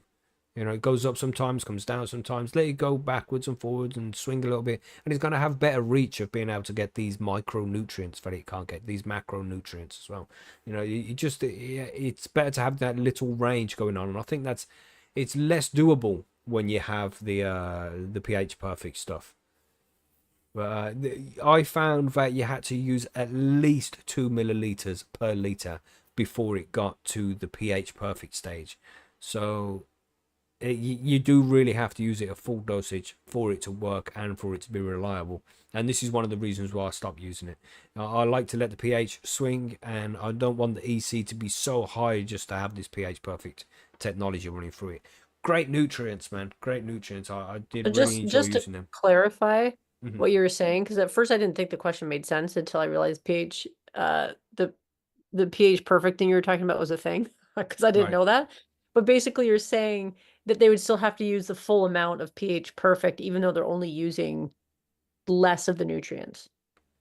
No, the pH perfect is in the bottle. It's part of it, like A and B pH perfect. But you'd have to use 4 milliliters of A and 4 milliliters of B to make sure that it gave the right ratio to bring the solution down to 5.8 or 6.2, which is just a crazy amount of nutrients. 4 milliliters per liter. You can get away with using 2 milliliters per liter, and that will bring you up to around the right pH. But anything less than that, and you might be looking at 6.5 or 6.6, which is just not low enough. You need to bring it down between the 5.8 and 6.2.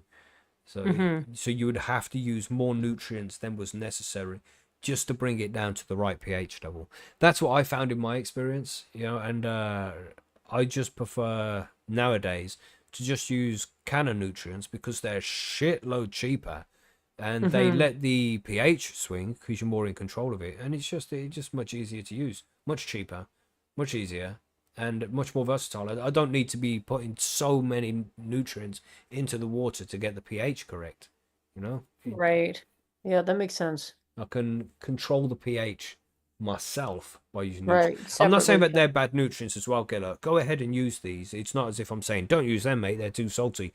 Good fucking nutrients, man. They do the job really well, but just bear that in mind that they are a bit salty and you have to use a little bit more than you really find necessary.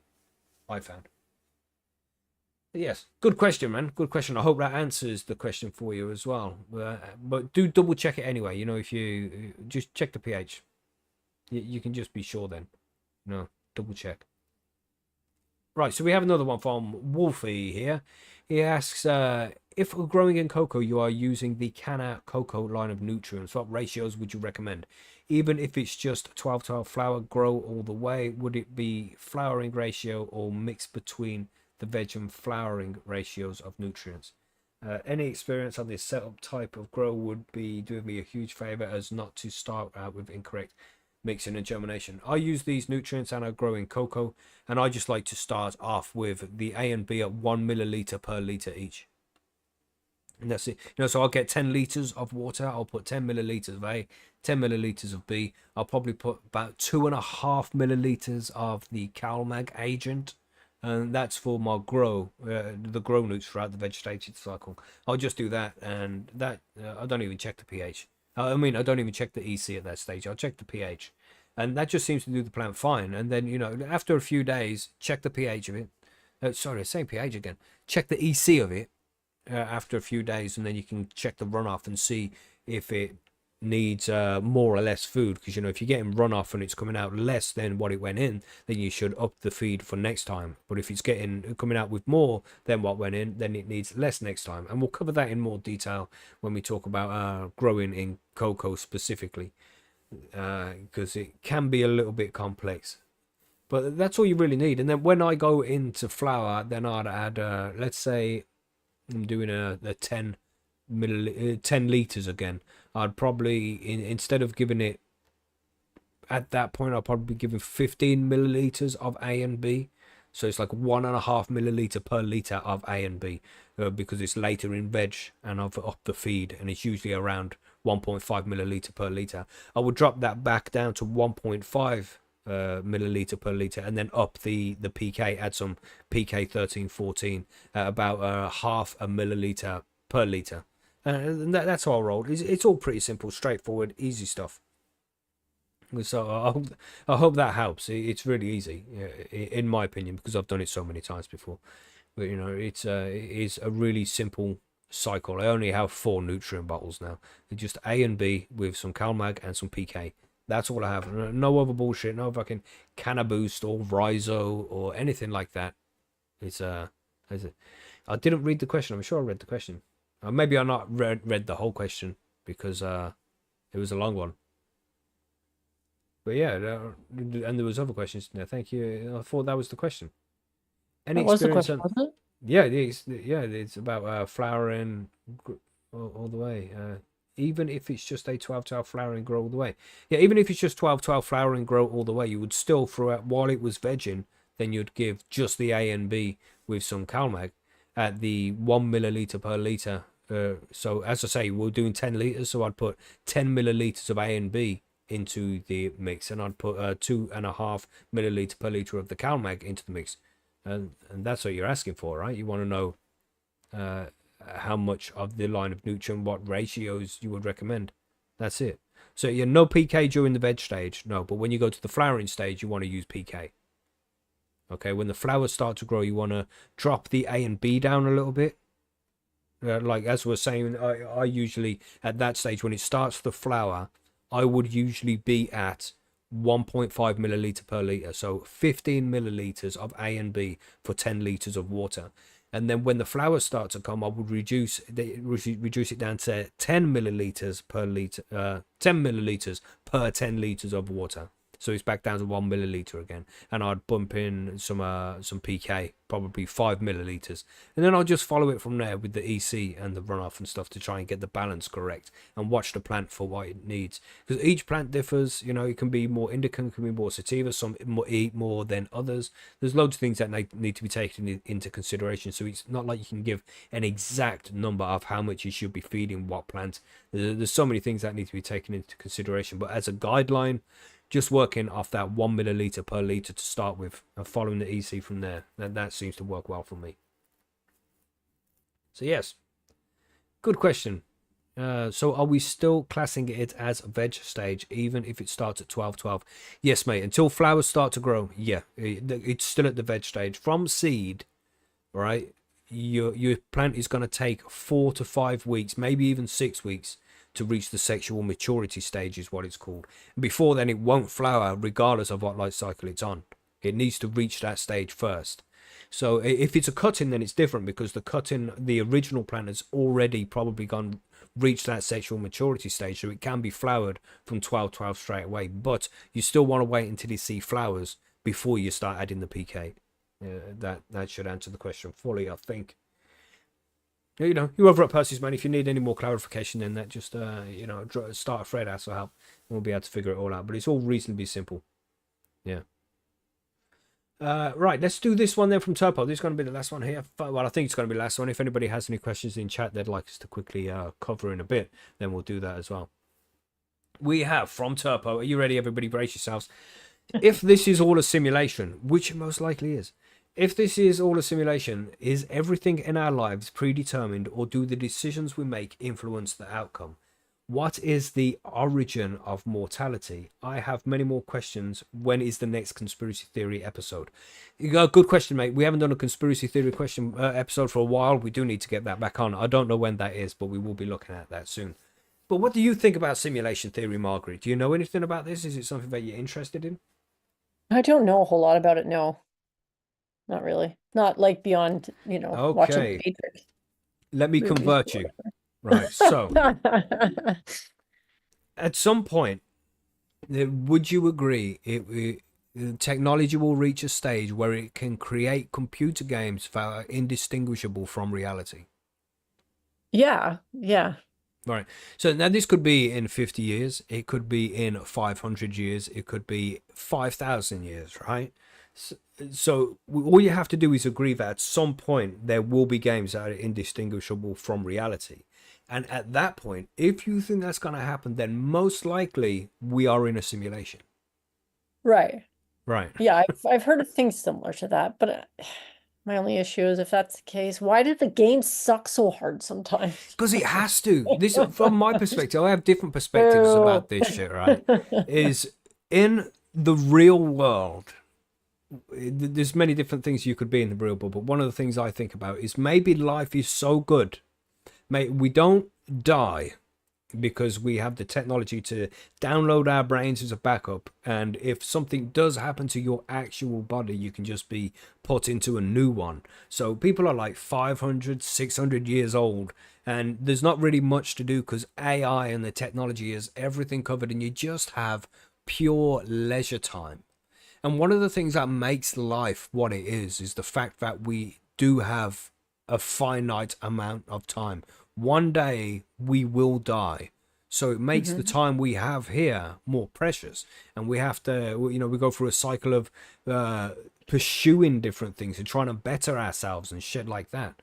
And maybe because life just gets so fucking, not boring, but because you don't have the same challenges, and it's the challenges that we like in life. That's what makes people happy, is the pursuit of things. If you don't have that, then life can be pretty fucking boring, especially when you're 500 years old. Well, and I would agree that's where resilience comes from, is by handling difficult shit that happens. But why do we all have to be out here earning a fucking living in order to do all that stuff? Because I could easily fill my time doing fun stuff or Because things I'm interested in, or reading books, or like doing all kinds of things without having to like go that's to a the game job. that you just get put into. I think you just get like a random pick or something, Bullshit. or you get certain character points. Yeah. Because you want a little bit of struggle because everything's so easy in the real world. There would Or still the be old struggle if we all didn't have to earn a living for, get by in society. There'd still be struggle, of course, because we're, there's relationships and stuff and like whatever. There's always reasons to struggle, but Well, maybe, because this is another thing I was thinking as well. It's like maybe this is some kind of prison sentence. that You know? sounds And accurate. this is why religions don't like it when people commit suicide and things like that, because essentially that's you escaping from prison. So if you escape from prison, you're going to go back to prison and suffer more consequences. Is Oh, it that we are put here and we play these games as a way to learn things, or just maybe have an experience of something that happened in history? For example, the rise of the internet, the rise of AI. Right now, as far as we know, we're living in the best times in human history. Where right. it's easier than ever. We all live like kings in the Western world, even if we're not living great. A few hundred years ago, we're still living like kings, man. You know what I mean? Depending on where you go in history, if you went back a couple of thousand years ago, things would have been a lot more difficult than they are now. Right. Yeah, no, I don't disagree with you there. Like we have an abundance of stuff and food and things at our fingertips all the time. Mhm. Absolutely. Yeah. So at some point, when they make this game that is indistinguishable from reality, then there won't just be one game. There'll be millions of different players with millions of different simulated realities. So if we agree that at some point reality is, there's going to be so many games that are indistinguishable from reality, the chances are you are in one of those fake realities and not the real reality. That's what the odds are. I'm not saying that it's true. Just like it's most likely that we are in a simulated reality right now. And it's just so good that we can't tell that that is the case. Hmm. That's interesting. That's Yeah. definitely interesting. It just seems more likely that that's where it's either that or we destroy ourselves. Yeah, well, we're headed on a trajectory, that's for sure, one way or the other. Hmm. If it's But not a simulation, we're definitely on our way to like it's destroying also a ourselves. case of maybe we will destroy ourselves, but to say that it doesn't, life like we have, it doesn't happen again in the future, or it doesn't happen in any other place around the universe. It hasn't happened yet anywhere else. That's very unlikely to me. It does seem as if at some point there's going to be some kind of technological race that is able to create a game that is indistinguishable from reality. It just has to happen at some point. I think so anyway. And the chances of us being in the base reality are very, very slim. Right. So, do But how we do live we in a ever know? We may simulation? never know. That's right. We may never. Well, when we step out, when the simulation ends, and we go back and we Right. get to see all of our stats, you Right. know, and if you read, Margaret. So, Yeah. have you ever got to the end of a good book and been like, "Oh fuck, I'm gonna miss them characters"? Yeah, of course. Yeah. Imagine that being in the game. It's like, because you have your family here and stuff, but when you do die, and if you go back to an actual reality and you're not in the simulated reality anymore, you're going to miss the characters that you left behind, just like you do when you finish a good series or finish a good book. It's just part of the fucking process. So it just, Hmm. it all seems to make sense for me, and a lot of the answers are answered by the fact that we live in a simulation. Right. Yeah. It's interesting, right? Great question, Yeah, Topo. it is. Yeah. Yeah, that is a mind bender. It Mm-mm. really is. Because yeah, I mean, how many times I say in the course of a month it's a glitch in the matrix? Like a lot. Mm-hmm. And that's where Yeah. part of it started as well, with the Mandela effect. Right. You know how little things change here and there. It's because there's Yeah. been an update to the simulation, or because I used to play these games online. A game called O Game, and there were different universes. And if one universe got quiet, it would merge with another universe. And then all the players have got more players to play against or with. So maybe that's the case of that. There's loads of different simulations, but at some point, this because people die off, the less players are playing in a particular simulation. So they just merge two together, and with those things, some things cross over. It's like these two universes are as close as to each other as we can get, so we'll merge those two. There'll be small minor differences here and there, but people shouldn't really notice, and that's why we have the Mandela effect. To save Hmm. on server space. You know. And the great servers in the sky somewhere. That's right, man. It's Yeah. it's completely possible. Completely possible. Yeah. It's some interesting shit. And if everybody wants to know more about that, there's a guy out there called Nick Bermstrom or something like that. His name, yeah, something like that. Bermstrom.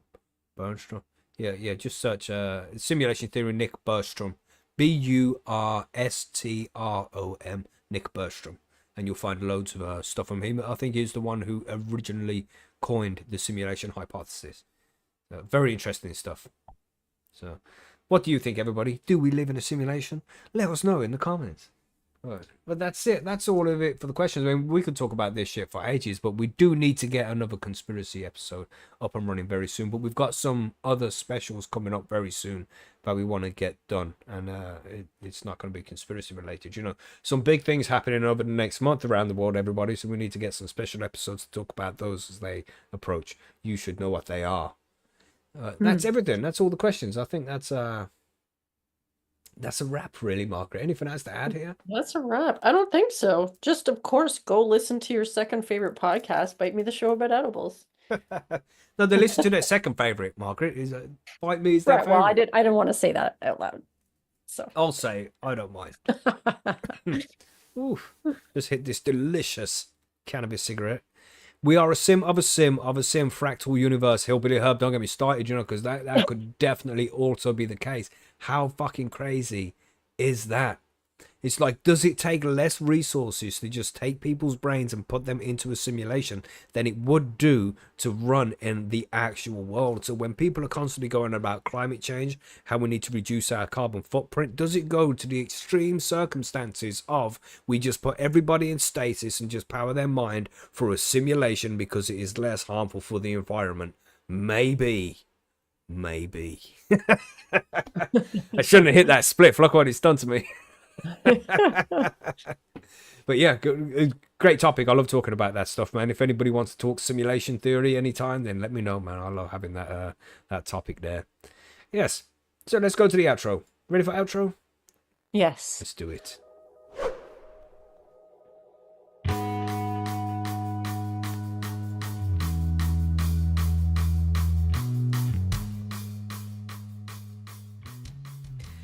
There you go, professionally fading. We should end Nice. this poll here as well, shouldn't we? And see what the oh, nice playing the music again. Okay, give me a second. I just got to end this poll somehow. We got end poll. Let's see what the stats were. We had 43%, which is the leading choice here. Hit that like button. Thank you for hitting the like button, everybody. We appreciate that. We got 28% liked and subbed, because I'm sure many people are already subbed, so they couldn't do both. And then all of the above, because I'm epic, got 26%. Yeah, so thank you very much to all of those guys. And then liked, subbed, and shared was only 1%. It's like, what are you talking about? You shouldn't have that. If you liked, subbed, and shared, that makes you epic. Okay, everybody? So next time, pick the epic one, because you are epic for liking and sharing. We appreciate you guys, man. But thank you to Margaret for being here. Just me and Margaret on the duo today. It's been a good episode. Yeah. Professional, as we expected, you know? Yeah. And you just turn to my right here and I see a bud. And I remember that. I don't think I spoke about it the whole show, but I fucking found a little bit of bud rot in my tent today, everybody. So now I have to go in and deal with that situation. Looks like I might be up all night harvesting. Boo. Tragic. But it happens. It's that time of year. You know, I've just got to adjust this Zoom thing again. It's done it again, it has. Look at that. But yes, good show. Good show. Good show. Yeah, thanks for joining us, everybody. We appreciate you, man. Don't forget to download some episodes. And we want to try and get to that 100,000. So as I said, well, you know, 100,000 before the end of the year. It's not likely to happen. I mean, we're going to need to nearly triple out the amount of downloads we get. Because you get about 20,000 downloads a month. So we've got 2 months left. So that would be 40,000. So we'd need to just over double the amount of downloads that we have. So, you know, everybody needs to go out there and find a friend. And they all need to go download loads of episodes. Come on, we can do it. We can do it. We can at least get close, can't we? But even if we don't, we still appreciate you guys, man. And we're already on crazy numbers with 900,000. We couldn't ask for more than that. So thank you again, everybody, for being here. Thanks for the support. Yeah, it's epic. It's legendary. Yes, back to the Matrix, as they say. Nobody says that. I'm just saying. But thanks again, Margaret. It's been a pleasure. You want to quickly tell everybody where they can go and find more episodes of Bite Me? Yeah, you can find Bite Me, the show about edibles, on any podcast platform. It's on YouTube as well, but it's audio only. And bitemepodcast.com. Beautiful. And of course, we have highandhomegrown.com, where you can go and find all the interviews with Jeff Lowenthal, Ed Rosenthal, Jorge Cervantes, you know, all of these authors, they've all been on the show. So go and check out those interviews if you want to know more about that stuff. And don't forget to buy some nice books if you don't have any already. Yes. We'll see you on the next one, everybody. Stay high, stay safe. And yeah, see you on Tuesday for an interview. Goodbye, everybody. Bye. Bye.